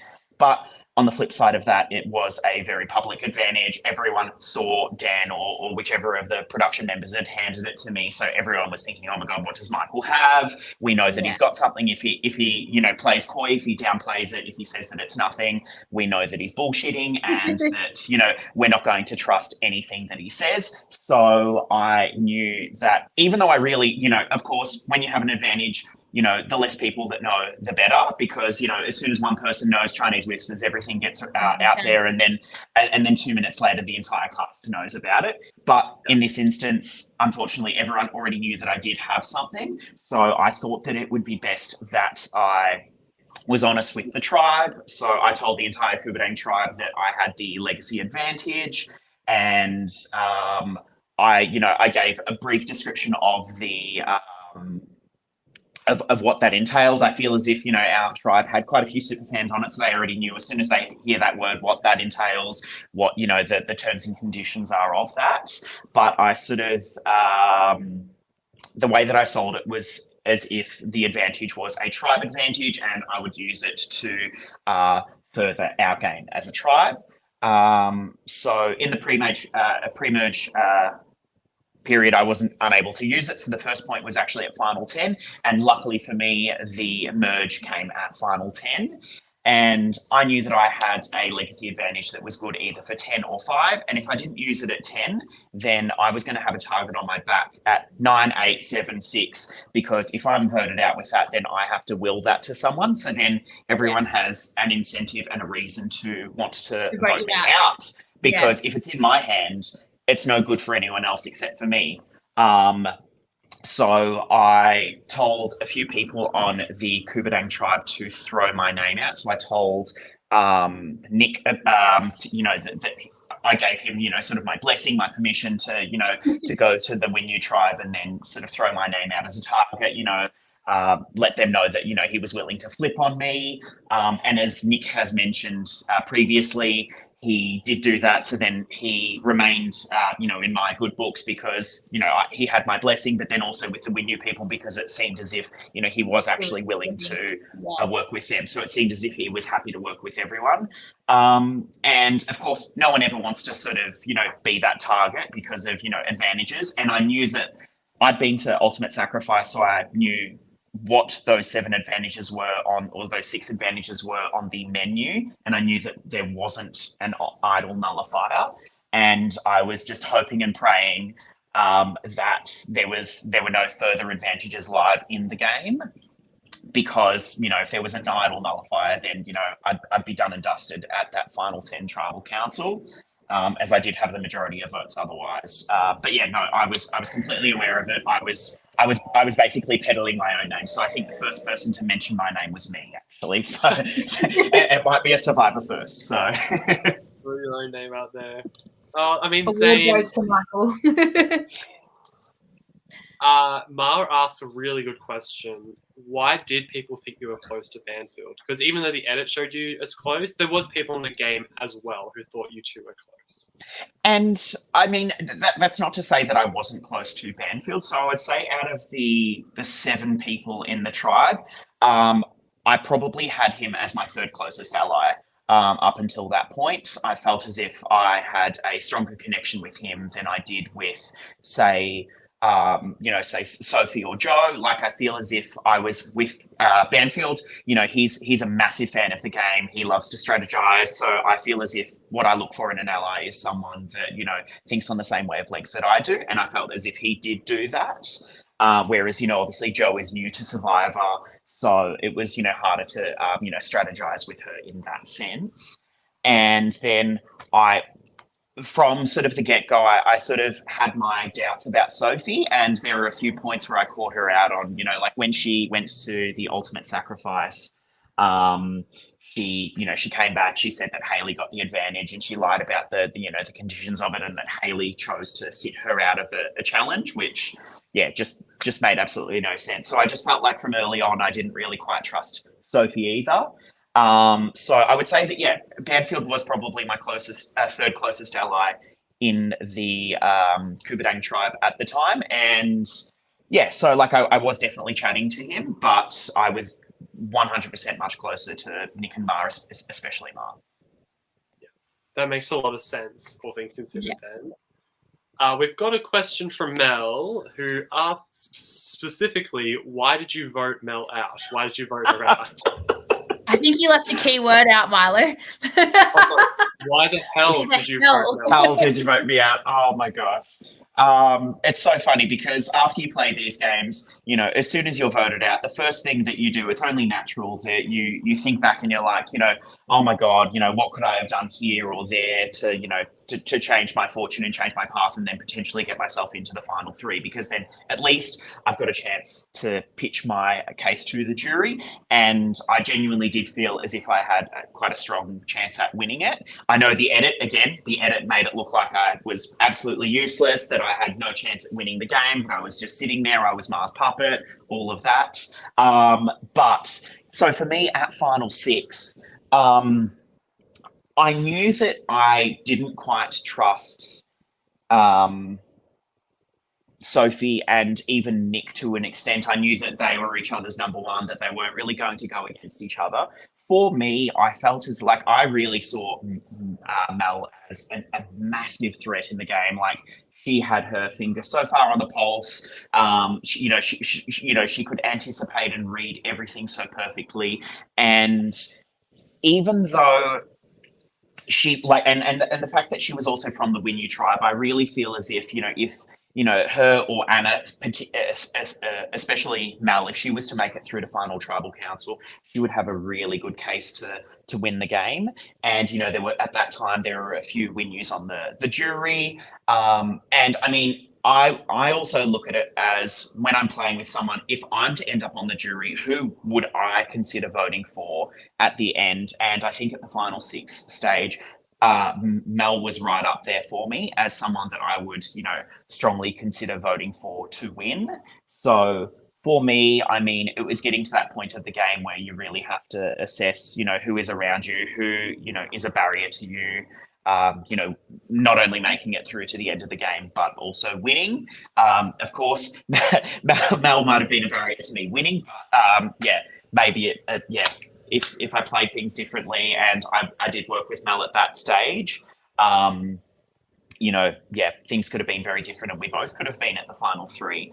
I will say, I know at the final six vote, I was pushing for a split vote with the 4 Kubadangs, and I think that was briefly shown in the edit, but I know that especially Sophie and Nick really did not want to do that. I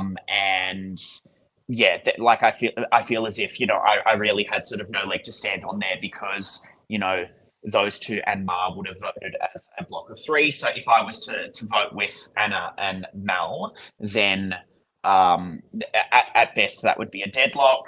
And then I sort of see myself with no allies in the game because I'd been working against Anna and Mel at that stage. I voted for Mel at the final 10 tribal council, even though I knew that it wasn't going to send her home. That was purely to flush the super idol because I knew that I was safe.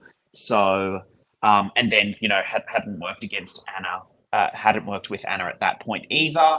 And I thought that, really turning against the other 3 Kubadangs. And I will say that I knew that the 3 of them were close. I'll be honest, I wasn't aware that they had a pact to go through to final 3 together. Purely because, Mara was my closest ally of the 3. And I mean, at so many points, she was wanting to take out Nick. And, she wanted to take out Sophie. She wanted to pick, so she genuinely wanted to take them out. So I feel as if she wasn't as locked in with the 2 of them as they were with her. So I guess, yeah, I just wasn't as, I wasn't assuming that, that was going to happen, that what played out at Final Four was potentially going to happen. That makes a lot of sense, definitely. I've got, so you've mentioned the edit a few times, and we'll get to that in just a second. But before that, I want to hear, do you think you're at Final Four? Do you think you could have beaten Nick? Do you think you could have beaten Ma at the end? Do you know what the jury was thinking in regards to that? Do you think you could have won? At the time, I felt as if I had as good a chance as either Nick or Ma did at that point. I knew that, everyone in the game did see the three of us as threats to some extent. On what level, I'm not too sure. For me, I feel as if I was to go to the final tribal council with Ma, then, we've played very sort of similar games. So we're both claiming the same moves. We've both done slightly different things. I've done things to one up her. She's done things to one up me. Or I wouldn't say to one up each other, but we've done slightly different things that, we can claim as our own over the other. But, the concern with going with, a close ally that you have worked with from the start to final tribal council together is that you are potentially splitting votes. And with a 7-person jury, if you're both getting, Ma got 4 votes at the end. If we were both to go to final tribal council together and then get 2 votes each, then, Nick likely wins the season. And I've gone over the numbers and gone through things since, and I feel as if I was to go to final 3 with the 2 of them, then Nick wins the season. But I feel as if I genuinely, like, for me, what I value in a player or I value in a winner of the game is different to what other people do. And that's what the great thing about Survivor is. We all have our own perspectives and things that we value in the game. And I felt as if, personally, Nick didn't have as much sort of agency and power in the game.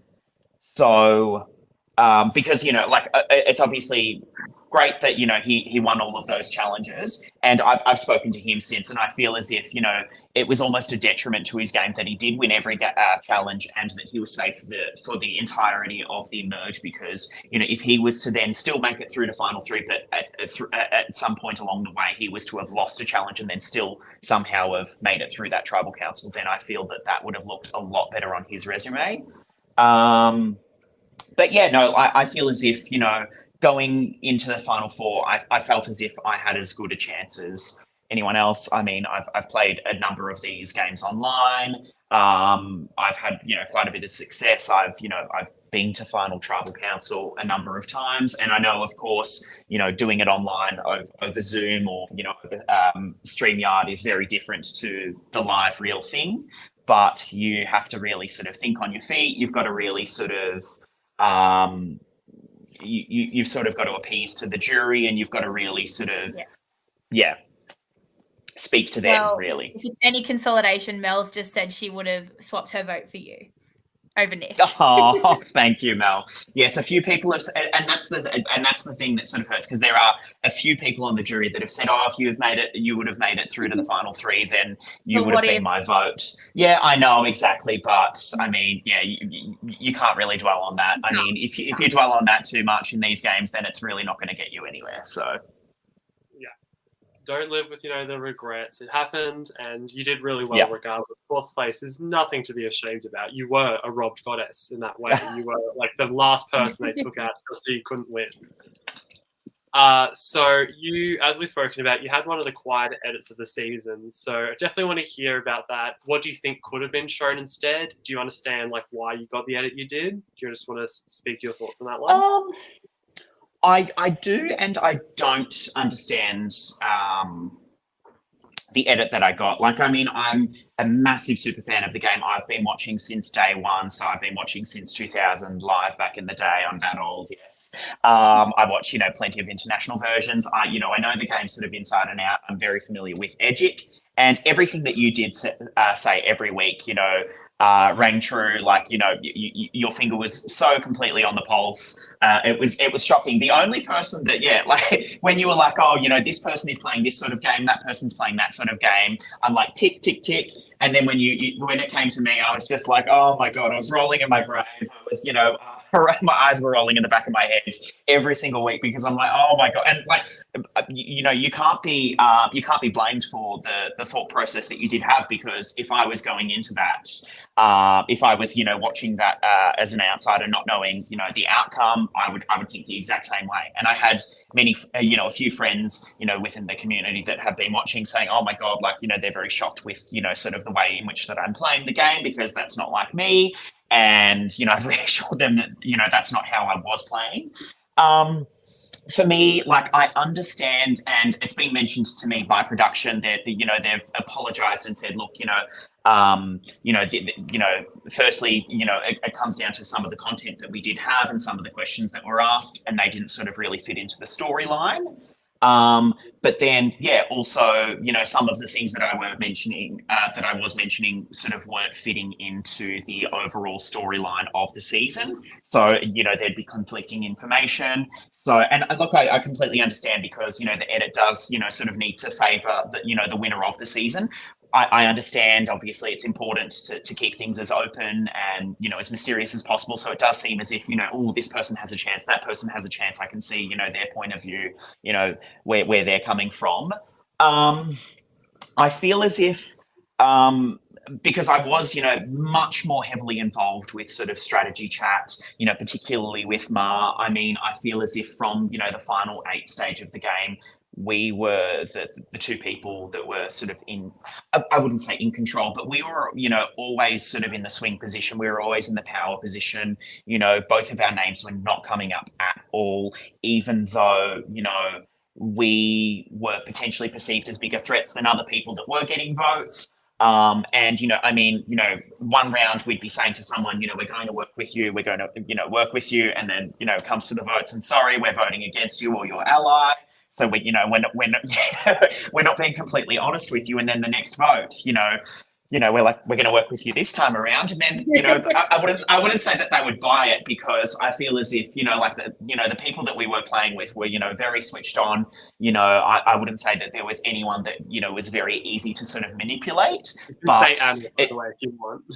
No, like, not just, but no. So I feel as if Anna was, very aware of the situation, but it was sort of, and for her, unfortunately, she was just in a, very difficult position where, look, she has to, of course, try and work with someone, and, we were the best available option to her. But I feel as if, we sort of set ourselves up, and, we were, socializing with everyone, and, we were setting ourselves up to be in the best possible position. So, our names were never sort of out there, and I feel as if, it could have been highlighted that Ma and I were closer from earlier on, because, it did seem as if, like, I don't think either of us really mentioned the other until, a few votes into merge. So I feel as if that's something that could potentially have been highlighted.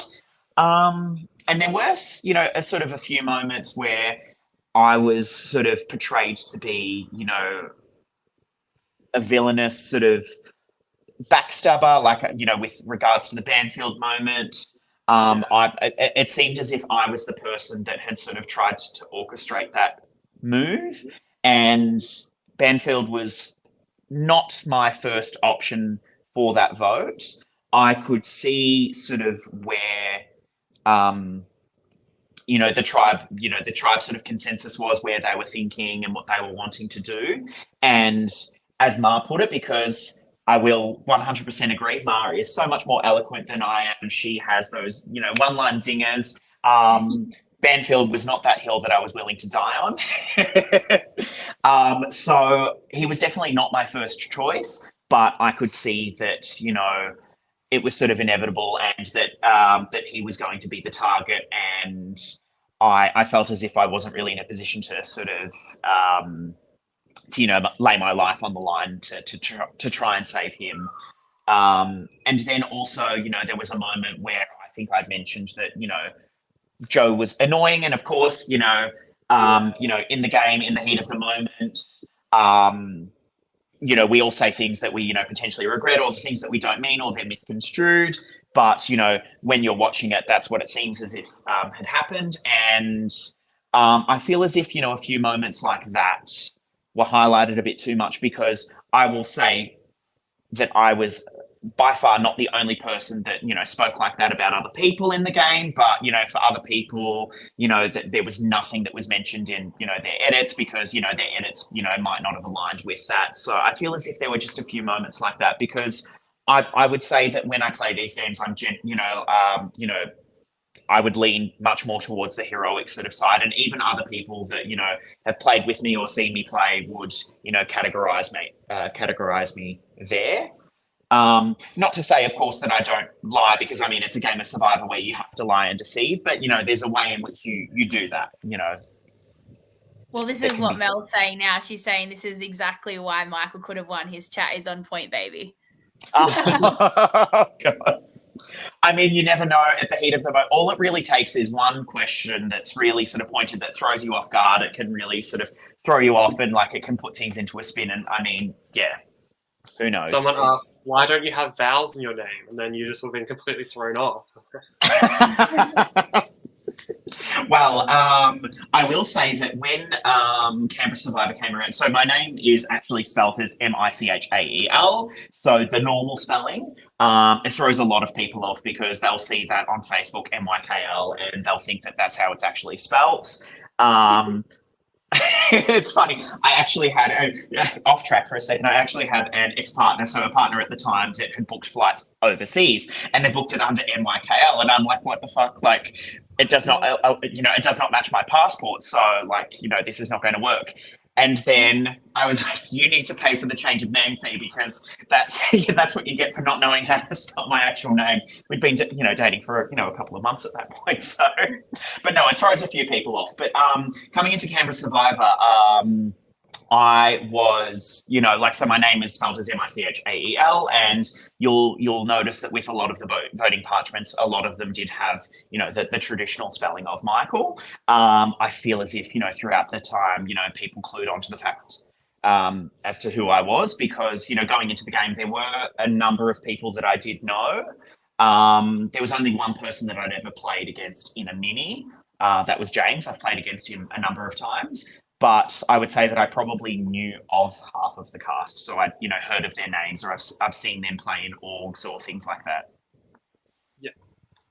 We've got one final question before we'll wrap this up. John asks, speaking of James, how annoyed were you when James won immunity? I don't know if the edit really did it justice. That is one time where the edit did get it right. But I was absolutely furious. I think I was quite overt in letting almost there was no reason for me to hide that I did not want James to win immunity, and I think we both knew that we were against each other. I didn't want to work with him. He didn't want to work with me. And I was trying to band an army together to try and beat him at that final at the final 10 challenge. We were neck and neck at the time, but yeah, unfortunately, I couldn't retrace my steps and remember which station I had missed. But yeah, no, I was really pissed off that James had won immunity at that point, because it could have been a really easy vote. I feel as if Anna would not have played her idol on James. Mel was definitely not playing it. So no one was saving James at all. So then John would have stayed in the game, and John was someone that I did really want to work with. I'd only met him, half an hour earlier, but he was someone that I really gelled with and connected with. And I felt our, sort of strategy and our gameplay aligned. So it would have been really great to have seen, how things would have played out there. I feel like you, Mel, and John could have been a little trio there, not going to lie. I feel like we potentially could have. Mel could have had her gay trio that she's wanted all along. Love that for Mel. All right. We have to get to Mar, but before we do, please wrap up your thoughts, wrap up your experience. What are your closing words on Survivor Canberra Season 2? What do you want it to be? I just really sort of want to echo what Sophie had said. I really implore anyone that is watching, that is listening, to really give it a go. I mean, you'll see from the cast of season 2, we have, such a wide variety of the community. We have people that are, massive super fans. We have young, we have old, we have people that are, are brand new to the game that have, never played it, really, never heard of it before. So, and, as you'll have seen from their interviews that they've had, on this podcast, that everyone's had an absolutely amazing experience, and my experience is no different to everyone else's. I feel as if I've made some great friends for life, and yeah, I just really absolutely love the experience. We're glad that you loved it so much, because we also, even if you didn't get a lot of screen time, we did enjoy watching you play, and thank you also for being here as well. Thanks for My coming pleasure. on, Michael. My pleasure. Have a great night. Thanks, guys. Bye. Bye. Oh, the moment we bring on Queen Ma. Everyone, you better double up your clapping. In fact, I might do an actual clap here. Please welcome in Ma. Hey. Hello. So, where's your crown? Sorry, did you leave that behind? Did Nick steal it? No, I'm just a really humble winner. So Congratulations on your win. my actual prize. He's a crown that I wear every day. Aww. Oh, Brad, thank you. Can you translate what that says? Yeah, So sorry. Brad is actually Nick's friend. He's my friend as well, but he's Nick's high school friend. He's saying like I'm the queen of Survivor, and he's asking me what's up. True story. What is up? What's up? Well, I just love hearing everything that Anna and Nick and Sophie and Michael have been saying, because it's like I kind of like agree everything they say. I'm like, I was telling Nick before that I'm a massive Survivor fan, and the part that I enjoy the most is like dissecting like people's thoughts on moves. So I'm so interested in listening to what people were thinking and like the moves they were thinking of, because thank you, Irene. Yeah, so I was listening to Michael's talk about our partnership, and that I also agree that even though yes, probably my first alliance was Nick was the first person I spoke to, and Sophie, that was kind of like the trio that I find myself in, but like Michael was really I can't even describe it. It was just, it's so rare in Survivor to find someone who you click with, not just like socially, but like strategically. I thought Michael was such a good ally, and straight away I made my kind of side alliance with Nick and Sophie. Always felt like we always spoke about ourselves in a trio, and like Nick would always say Sophie and you, and Sophie would say Nick and you. But with Michael, it was always just me, and for me, it was only Michael. So I feel like you always want to find yourself an ally who you're their number one, and they're your number one, and they don't have any like side hustles going on. He was like your ride or die, basically, and then you voted him out. Yeah, he was. Look, Sophie and Nick were also my ride or dies, in the sense that they would ride or die for me. But I just felt like, especially Nick, I felt like he had a lot more options. So yeah, like I could see straight away, like everybody wanted to work with him, and with Michael, it was like people were. He was more of a strategic threat, and I could see that people. I just thought like Michael did have options outside of me, but I always knew that I was his first option. With Michael and with Nick and Sophie, or Malcolm, with Joe, I could always say, yeah, I could always see that they had other options, that I didn't feel like I was the number one person in their alliance. And with Michael, I always felt I was his number one. And for me, Michael was like my number one. Ride or die person. Yes, I did have a lot of side hosts, but at least Michael was my number one side host. Nice. All right, so we will quickly speak about day one pre-merge. I do think there's plenty to cover in your game for the post-merge, because you went to a lot of tribal councils then. Yep. But what was your strategy in day one, and why was it so effective? Is a good question to ask.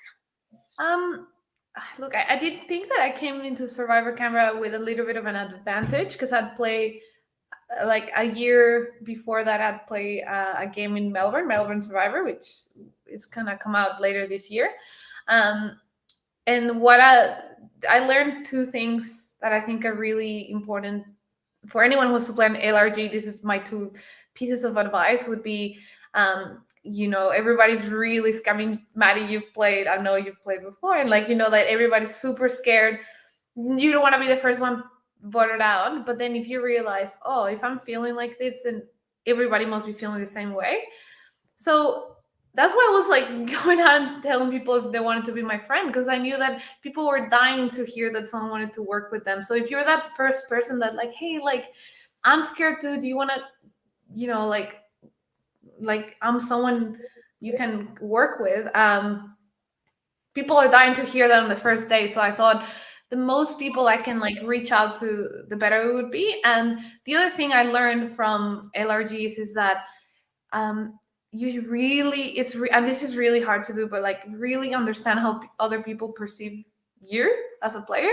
So I feel like the first time I was very scared to be aggressive or to like being seen talking to people, because in my mind people will be like, oh my gosh, she's so smart and she's like doing all these alliances, when I kind of realized instead that actually I think, and maybe it's the accent or something, but people might perceive me as more like happy-go-lucky or like a little bit ditzy, and I kind of use that as my advantage, that no one's gonna perceive me as like, I mean, I was actually, I think like Grace was the only one who really clocked me, who, so like what I was doing, and it was lucky that she was the person on the outs. And then Banfield, I think, was the other person who also mentioned that, who was the other person. But the people that ended up going further into the game, I think, didn't clock that I was, like everybody said, like just had, like John says, like 5 side hires on the side. Yeah. The accent was hot, not gonna lie. Yeah, I mean, You thank just you. convince people. Thank you. Lots Oh, of that's my love mom. for your thoughts. Gracias. Oh, That's my mom. Gracias. Yeah. I'm glad I could bring some Spanish as well into the game. That was really, the important. Eclipse Day tribe is legendary. I love Thank that. you. We have an excellent viewer submitted question, and I'm very curious to hear your thoughts on this one. What do you have to say about the advice you received from Connor all the way back in episode 3? Because he was talking about you shouldn't play the middle. I'm curious what you think about. Was it the right advice? Did you use it at all? It was the right advice, but and I really tried to implement it. At that time, I was trying to choose between going with more of the Malcolm side of things, so what I perceived as Malcolm and Joe versus Banfield and Michael, and I really wanted to go with Michael and Banfield. That was kind of like, because Michael for me was like the person I was willing to die on a hill for. And then when I started realizing that Banfield was probably was going to be the next one voted out, I kind of stopped fighting that a little bit, because I was like, Connor's advice was choose the winning side, and I could see that the winning side was gonna be the one against Banfield. So I remember going up to I was so scared. I went up to Michael, and because I think my perception was that they were closer than they actually were, and I actually asked Michael, like, hey, like, I'm so sorry, how would you feel about us voting up from Banfield? I know you're close. And Michael was like, oh my god, like, that's fine, like, I don't know why people think like they were close, but like he said, he was closer to me and Nick, and from then on I was like, I can tell Michael anything, and he's not the person to freak out. And I felt like I was his number one, and like it didn't matter as long as it wasn't him or me, like he was cool with anything.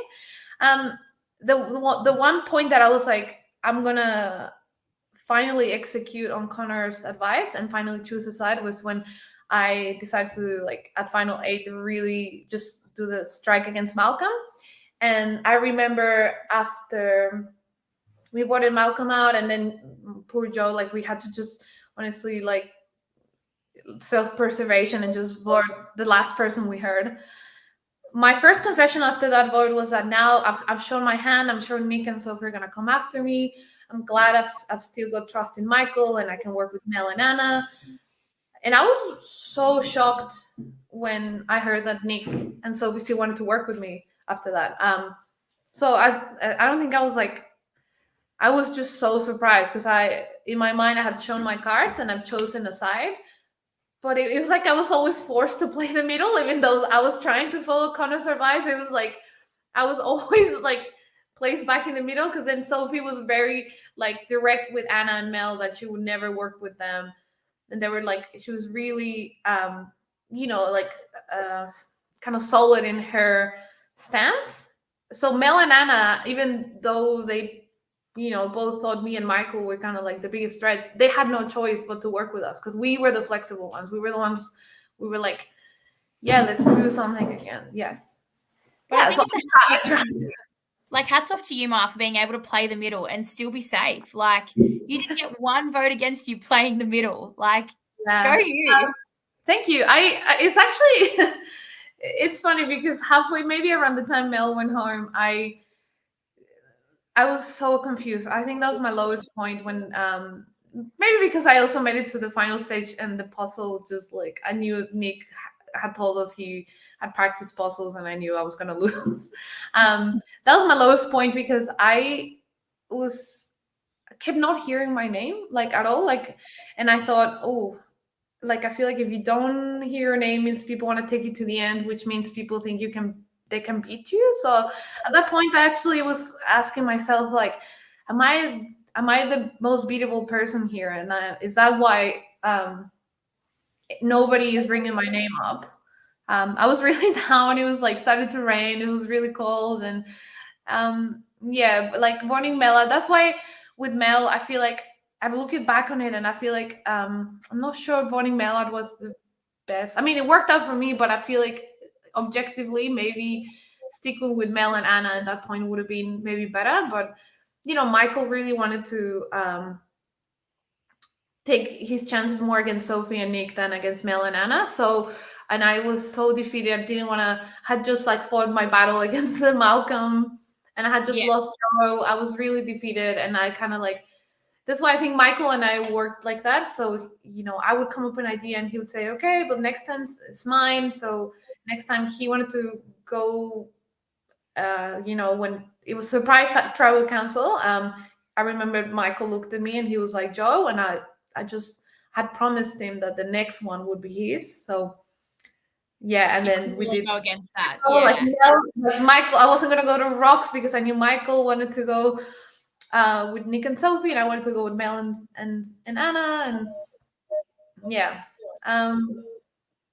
it was just a roller coaster of emotions. I think it was until the oh, thank you, hand pink waving. Thank you, Dan.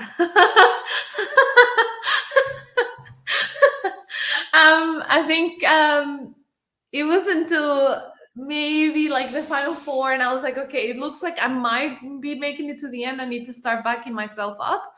I started thinking like, okay, what's another reason why your name hasn't come up? And I thought maybe the reason my name hasn't come up is because I'm everyone's option and everyone knows that. And I told Michael to his face one time, because Nick would always come back to me and Sophie and tell us like, Michael is telling me that you guys have a women's alliance, and Michael's telling me that Mark's throwing my name, and I'll be like, no. And then I would go back to Michael and be like, Michael, stop telling Nick things, because all he does is comes back to me and tell it. So just stop, because I want to work with you, and like I've got you. It's like I felt bad because I feel like I had Michael painted into a corner where we both knew that Nick was a big threat, but Michael was the next big threat. So it was kind of like, I know you're trying to use Nick as a shield, but like we need to get him out. I'm just going to quickly bring up a couple of messages that people have said. They're not even questions, but John is just saying you were the queen of making everyone reliant on you. So everyone needed you, even if you voted against them, such as Anna, for example.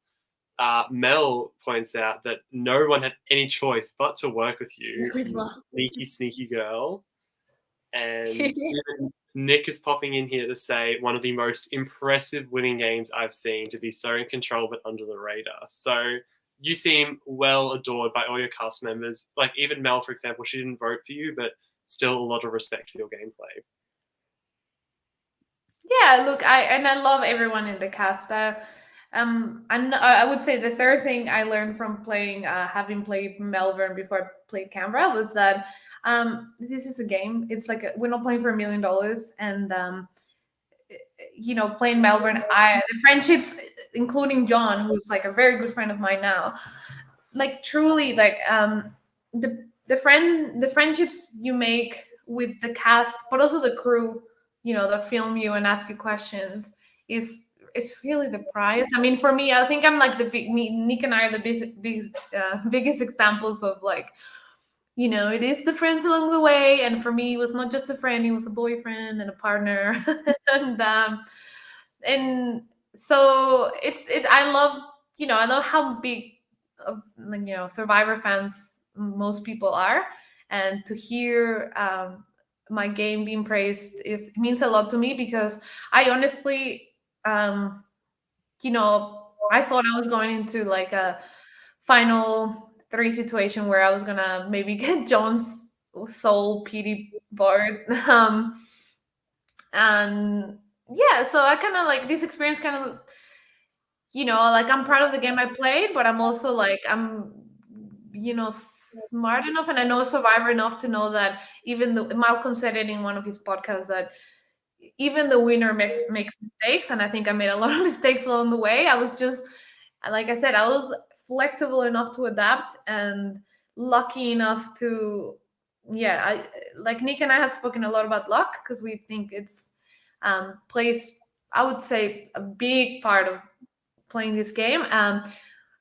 The only way you can shield yourself against luck is putting yourself in a position where it doesn't matter if luck goes your way or it doesn't. It's not going to like be catastrophic. So for example, if you're in a position where there's a minority, like for example Mel and Anna were clearly the last to win use against all the Kubarangs, I was even if, say, Mel had found another super idol in the forest, I feel like that would have been really lucky for her and really unlucky for the Kubarangs. But I was in a position where I was never going to be the target.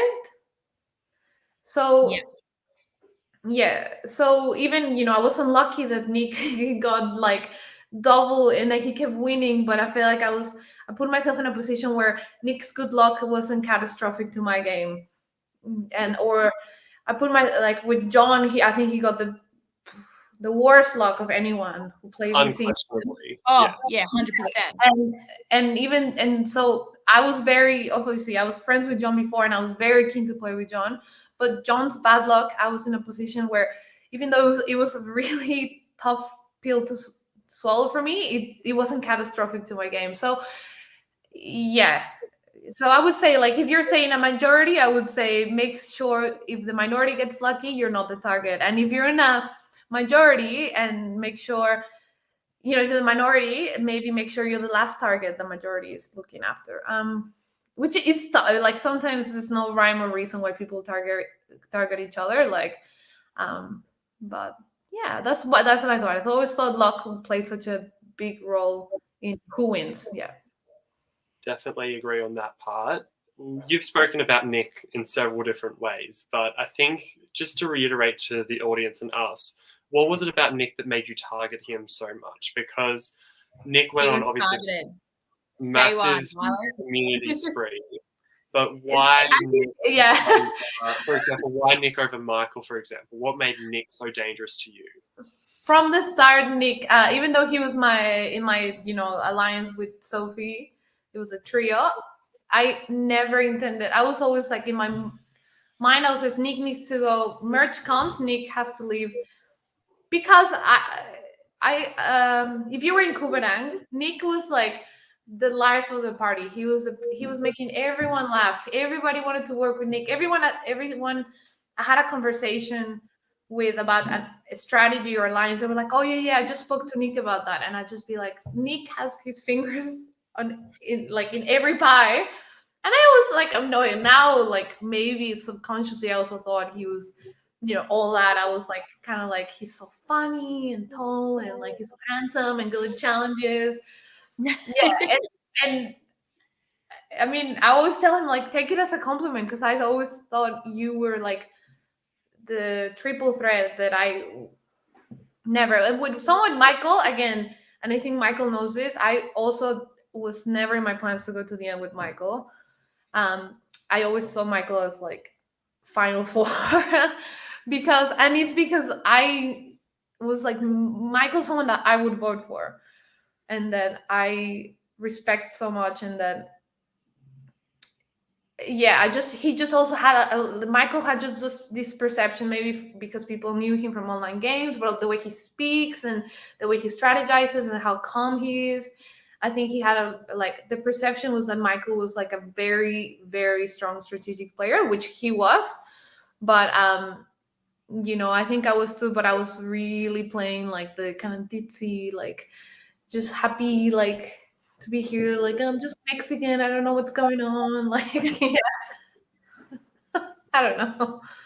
No, that definitely makes sense. Yeah, and I do think you were right that Nick and Michael both were threats. We've heard from most of the jury members that those two could have absolutely won had different scenarios fallen in their favor instead.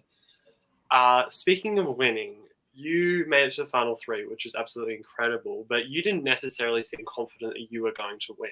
So I want to ask you, same two questions I asked Nick. How did you think you were going during Final Tribal Council? And how did you expect the votes to go? I think coming into Tribal Council, I had to like really pump myself so much that I was like, you know what? I'm not gonna let Nick just win this on like a unanimous vote. And then I started looking, I started thinking like, what kind of jury is this? And I looked around and I said, look, this is a jury of super fans who've taken like a weekend out of like their lives to come to Canberra, of all places, to play Survivor. So I was really gonna make sure they knew that, me as a player, I value strategy over like winning challenges or loyalty or sticking to your word. So I really tried. Like I was surprised at some reactions. I really thought with Joe, it was like beyond the vote and beyond the game, that I wanted her to know that I had no malice against her, and I feel so sorry. And I got the sense that she thought I used my double votes to vote her out, which I was panicking about. And I've heard that that's what she thought, that Joe thought that I had stolen Anna's vote to vote her out. And that on a personal level kind of crushed my feelings, because I didn't care if Joe voted for me at that point. I was just really wanted to make sure that she didn't think I was being a fake friend, or like, because I know how much it hurts to get, like, it's just, I've seen the show. I know how emotional it can be. And then, so I thought Nick had the upper hand on me, maybe because I always saw Nick as like an incredible player. And I don't know if I had that confidence in myself. I also thought, Soph came in, and you saw it in the show. She was telling me and Nick that she didn't think she could win, but then she started speaking really well at Tribal Council. I thought, like, she was so confident, and I was like, oh my god, is she playing me and Nick? Like, is she just gonna like, was she trying to lull us into a sense of security? I knew I had allies in the jury. I knew I had like bookends in John and Michael.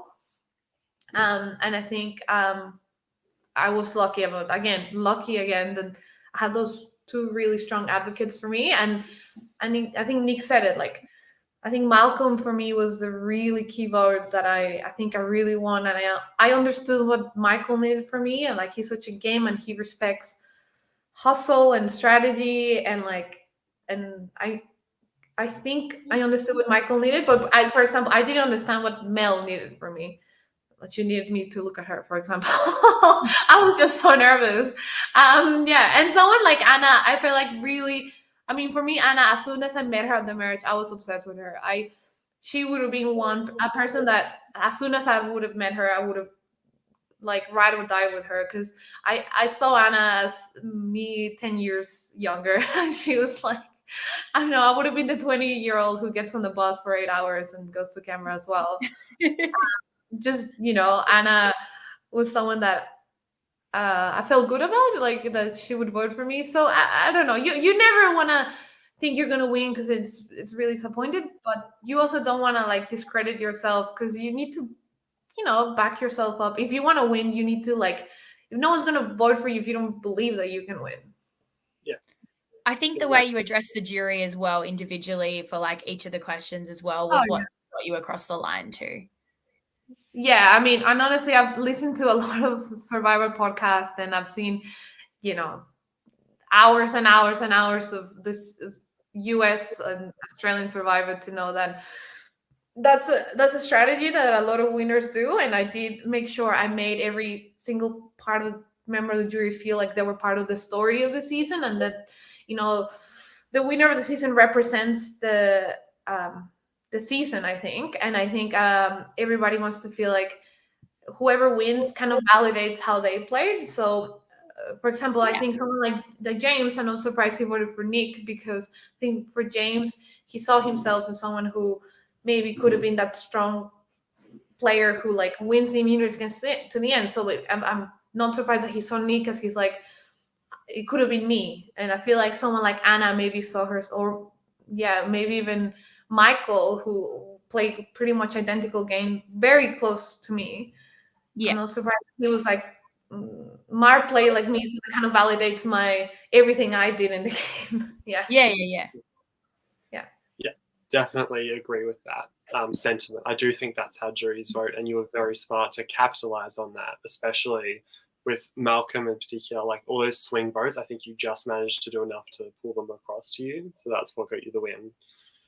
We've got an anonymous, I'm not sure who Facebook user is, but they're asking if John stayed, would John or Michael been your number one? But even I'm going to add on to that, just generally, would you have worked with John long term as well? I would have gone to the end with John. Honestly, I think that it like, and that's why I'm so conflicted, because it's like our relationship at that point went beyond any game. Like John and I, from the moment we met, we had clicked really well. It would have depended what kind of game. I hadn't seen games in John's game. I've heard what now I've heard everything he was doing at Winyo, and I'm not surprised, because he's incredible. I'm not surprised that every person thought they were number one with John. At that point, at the merge, yes, maybe. I mean, I was there to win, so if I thought that John could beat me at the end, I would have to cut him out, and it was just what happened with Michael. And because people ask me like, would you play again? And I'm like, probably not, because I would only play Survivor if I think that I have a real that I could win. Yeah. So yeah. We have a very important question as well from one of the fellow players. Nick asks, what tea do you want? I think he knows that. I like chamomile with honey and milk. Okay, I'm on it. Let's go. One thing I want to mention, like, I know it's no secret anymore, and like it's like it was never a secret, but like obviously Nick and I are together now. Oh, no way. It's been a bit confusing for a lot of people, because everybody thought Nick and I were gonna be a power duo, Power couple, yeah. And a Rob and Amber 2.0, and now it's kind of like, oh my god, like it's, if anything, like it was Michael and I were Rob and Sophie and Nick were Rob and Amber. Like no, Nick and I were like sworn, but for my eyes, we were like sworn enemies. Roberto Porti, not with no tequila. So I'm so glad it's out now. It's been hilarious watching it back with Nick and like our families. My family did know the results, so they were not as shocked, but I know Nick's family were expecting to have a winner in the family, and they were not wrong, but they thought. But it is funny watching scenes when I'm complaining about Nick snoring, like, oh my god, I'm so glad, like one night and that's it. And now it's like the rest of my life I'm gonna have to deal with that snoring. And I kept a mental note of that moment. I was going to ask you about that. That's quite ironic that ended up happening. Yeah. And we all know that I love you first. No, I think James was gonna propose to John at the reunion, but we didn't see any rings. No, Yeah, so honestly, and look, everybody who's come on here has said it. Like, if you're thinking of applying or could I do this, like, do it, because it's honestly like the friends and the people you meet can change your life. Like for me, meeting John beforehand really like gave me like an amazing friend, and now Canberra has given me so much more friends, but also like a partner who I love. You never know what's gonna happen. I think was giving you the mean, yeah. I think Nick was never gonna give anyone that immunity necklace because he's very, and I would not have respected him or fallen in love You would with have him. voted him out. There's no question about that. I would have been like, do I actually like this guy? What I like about Nick is that he's such a good player, and I respect that. And I think it's really fitting that we, it was like a coin flip, and I won by one vote. I think it's Nick said it. He did everything but win one vote at the end. So I think we're both really happy and very proud of each other. Nick's family was rooting for Nick to win. And my family was rooting for me to win, but I think I was their second choice. Yeah. It's incredibly, like, looking back now, it's so interesting that you two were the final two despite not working together. It's almost like a storybook ending, really. Yeah, it is a tell us all this time, I think. Oh, look, she's still got the quotes now. Yeah. It is, enemies to lovers reimagined, really. That's what it was. Yeah, enemies, one-sided enemies. I think. I think at one point I described very early on. I described Nick and I as like, we're like playing this Cold War, but we both know that we're gonna come for each other. And then Nick's like, I'm gonna take Mar all the way to the end. Like, yeah, I did tell him like after we stopped playing that I felt like him and Sophie were like dragging me against my will to the final three. Like I felt like Nick was like my dad. Like, come on, Mar, let's go to the final three. And I was kicking and screaming like, no, I want to go with Michael. I don't know. Which I think would have been a mistake because I think Michael would have beaten me at the end. I do think. And I think Nick thinks maybe not, but I think looking back, there's a very strong chance Michael. I think there's very few circumstances when Michael loses. Does he make it to the end? Yeah. Nick, if Ma had voted you out, would you still have asked her out? Honestly, I don't know. No, probably yeah, but I don't know if we'd still be together if I'd won though. I don't know if she'd be able to deal with me because I would just be cocky about it, like, oh, it's so easy. Like, why didn't you win? Like, I'd be so annoying. Yeah. Yeah, luckily I'm not annoying, so yeah. All right. I don't have any other questions. Maddie, is there anything else you wanted to ask? No, I think we covered everything. Yeah, and I'm sure in the reunion you guys spoke about your relationship and extras in detail as well, right? Like that's going to come out soon. Yeah, sure. But there's nothing else to tell. Yeah, we're together. Yes, Nick's in Melbourne. He loves the weather here. Yeah. And I just want to say thank you to all the crew that filmed Survivor Canberra. He spoons the super idol that Mel had, like Mel. Oh, wow. I didn't know Mel gave that one up. Scully, hey? I do want to say thank you to the crew because it is a volunteer. We have ever since, and Mylo, you were there, so we volunteered for season 3 to help film. And it's a lot of work. It's a lot of you go through all the hunger and the cold, but you don't get to be on YouTube, and you don't get all the podcasts. You're just there as like a background character. So the crew is incredible. They're all volunteers, and Dan is, the engine that keeps it going. And thank you to everyone also who did the podcast. Like I was so happy to see Mylo, Maddie, like Todd and Squeen, and thanks to Josh and Riley, everyone who did the podcast, because for us it's like it doesn't matter if it's just us watching it. It's like it's cathartic, like Mel said it, to just like talk it through and like understand, just get it all out now.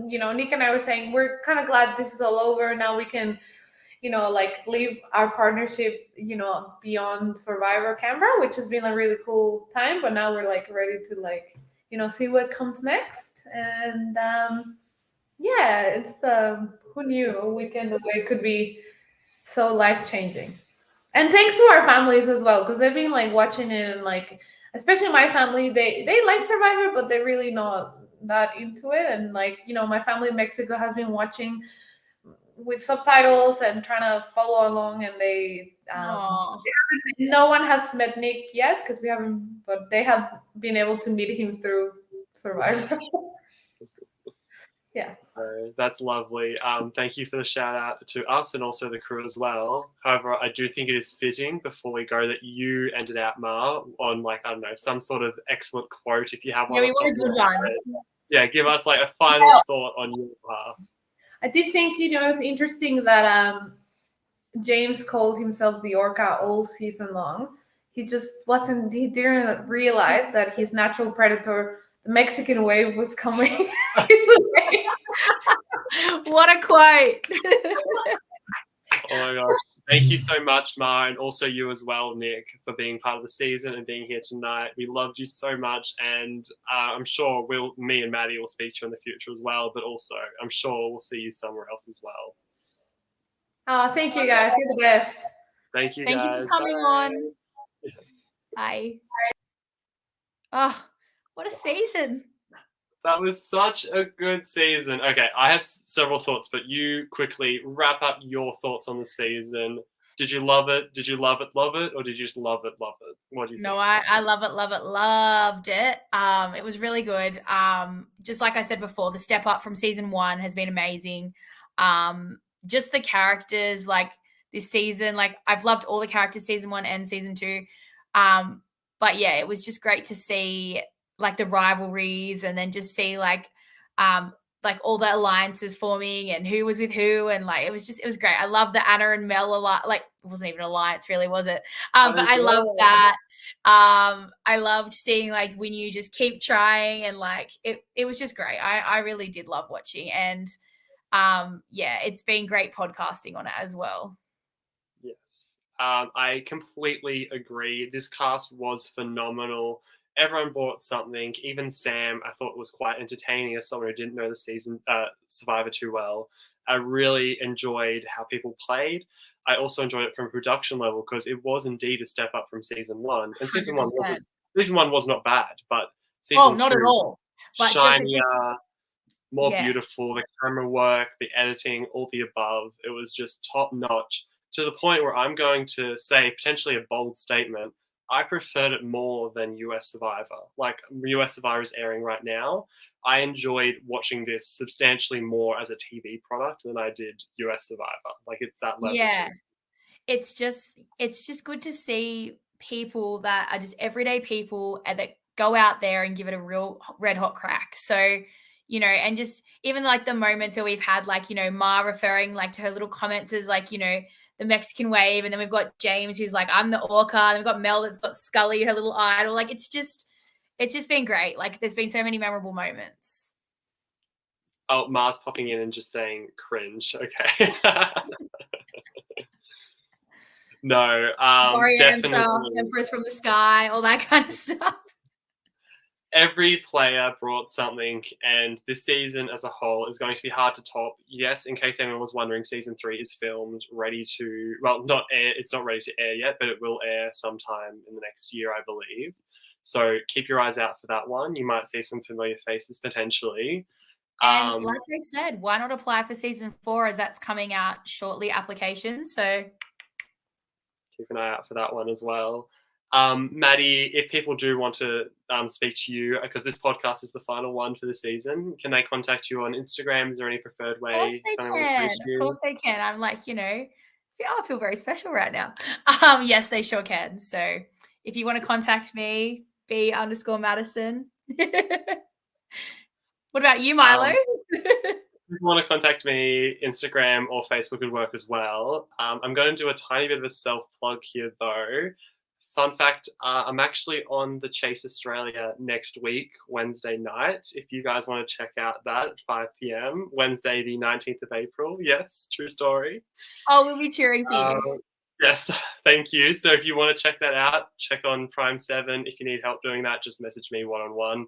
But otherwise, I just wanted to once again say thank you to the cast, thank you to the crew, Dan in particular, Dan and Liv, thank you to you two, and thank you to everyone who's helped with the podcast and also all you viewers. 100%. Thank you for your educ as well. Can we just give Mylo a little clap? I started to do the final one. I haven't done that yet, but I'll do a recap of the season as well. And I can't wait to watch the reunion. Oh, yes, that'll be great as well. Thank you for being an amazing podcaster with thank you for being here as well. You've been so consistent as well. Such a fun energy. Alrighty. I guess we have to say adios. Adios, guys. Thank you so much. Bye-bye. Thanks for tuning in. Bye.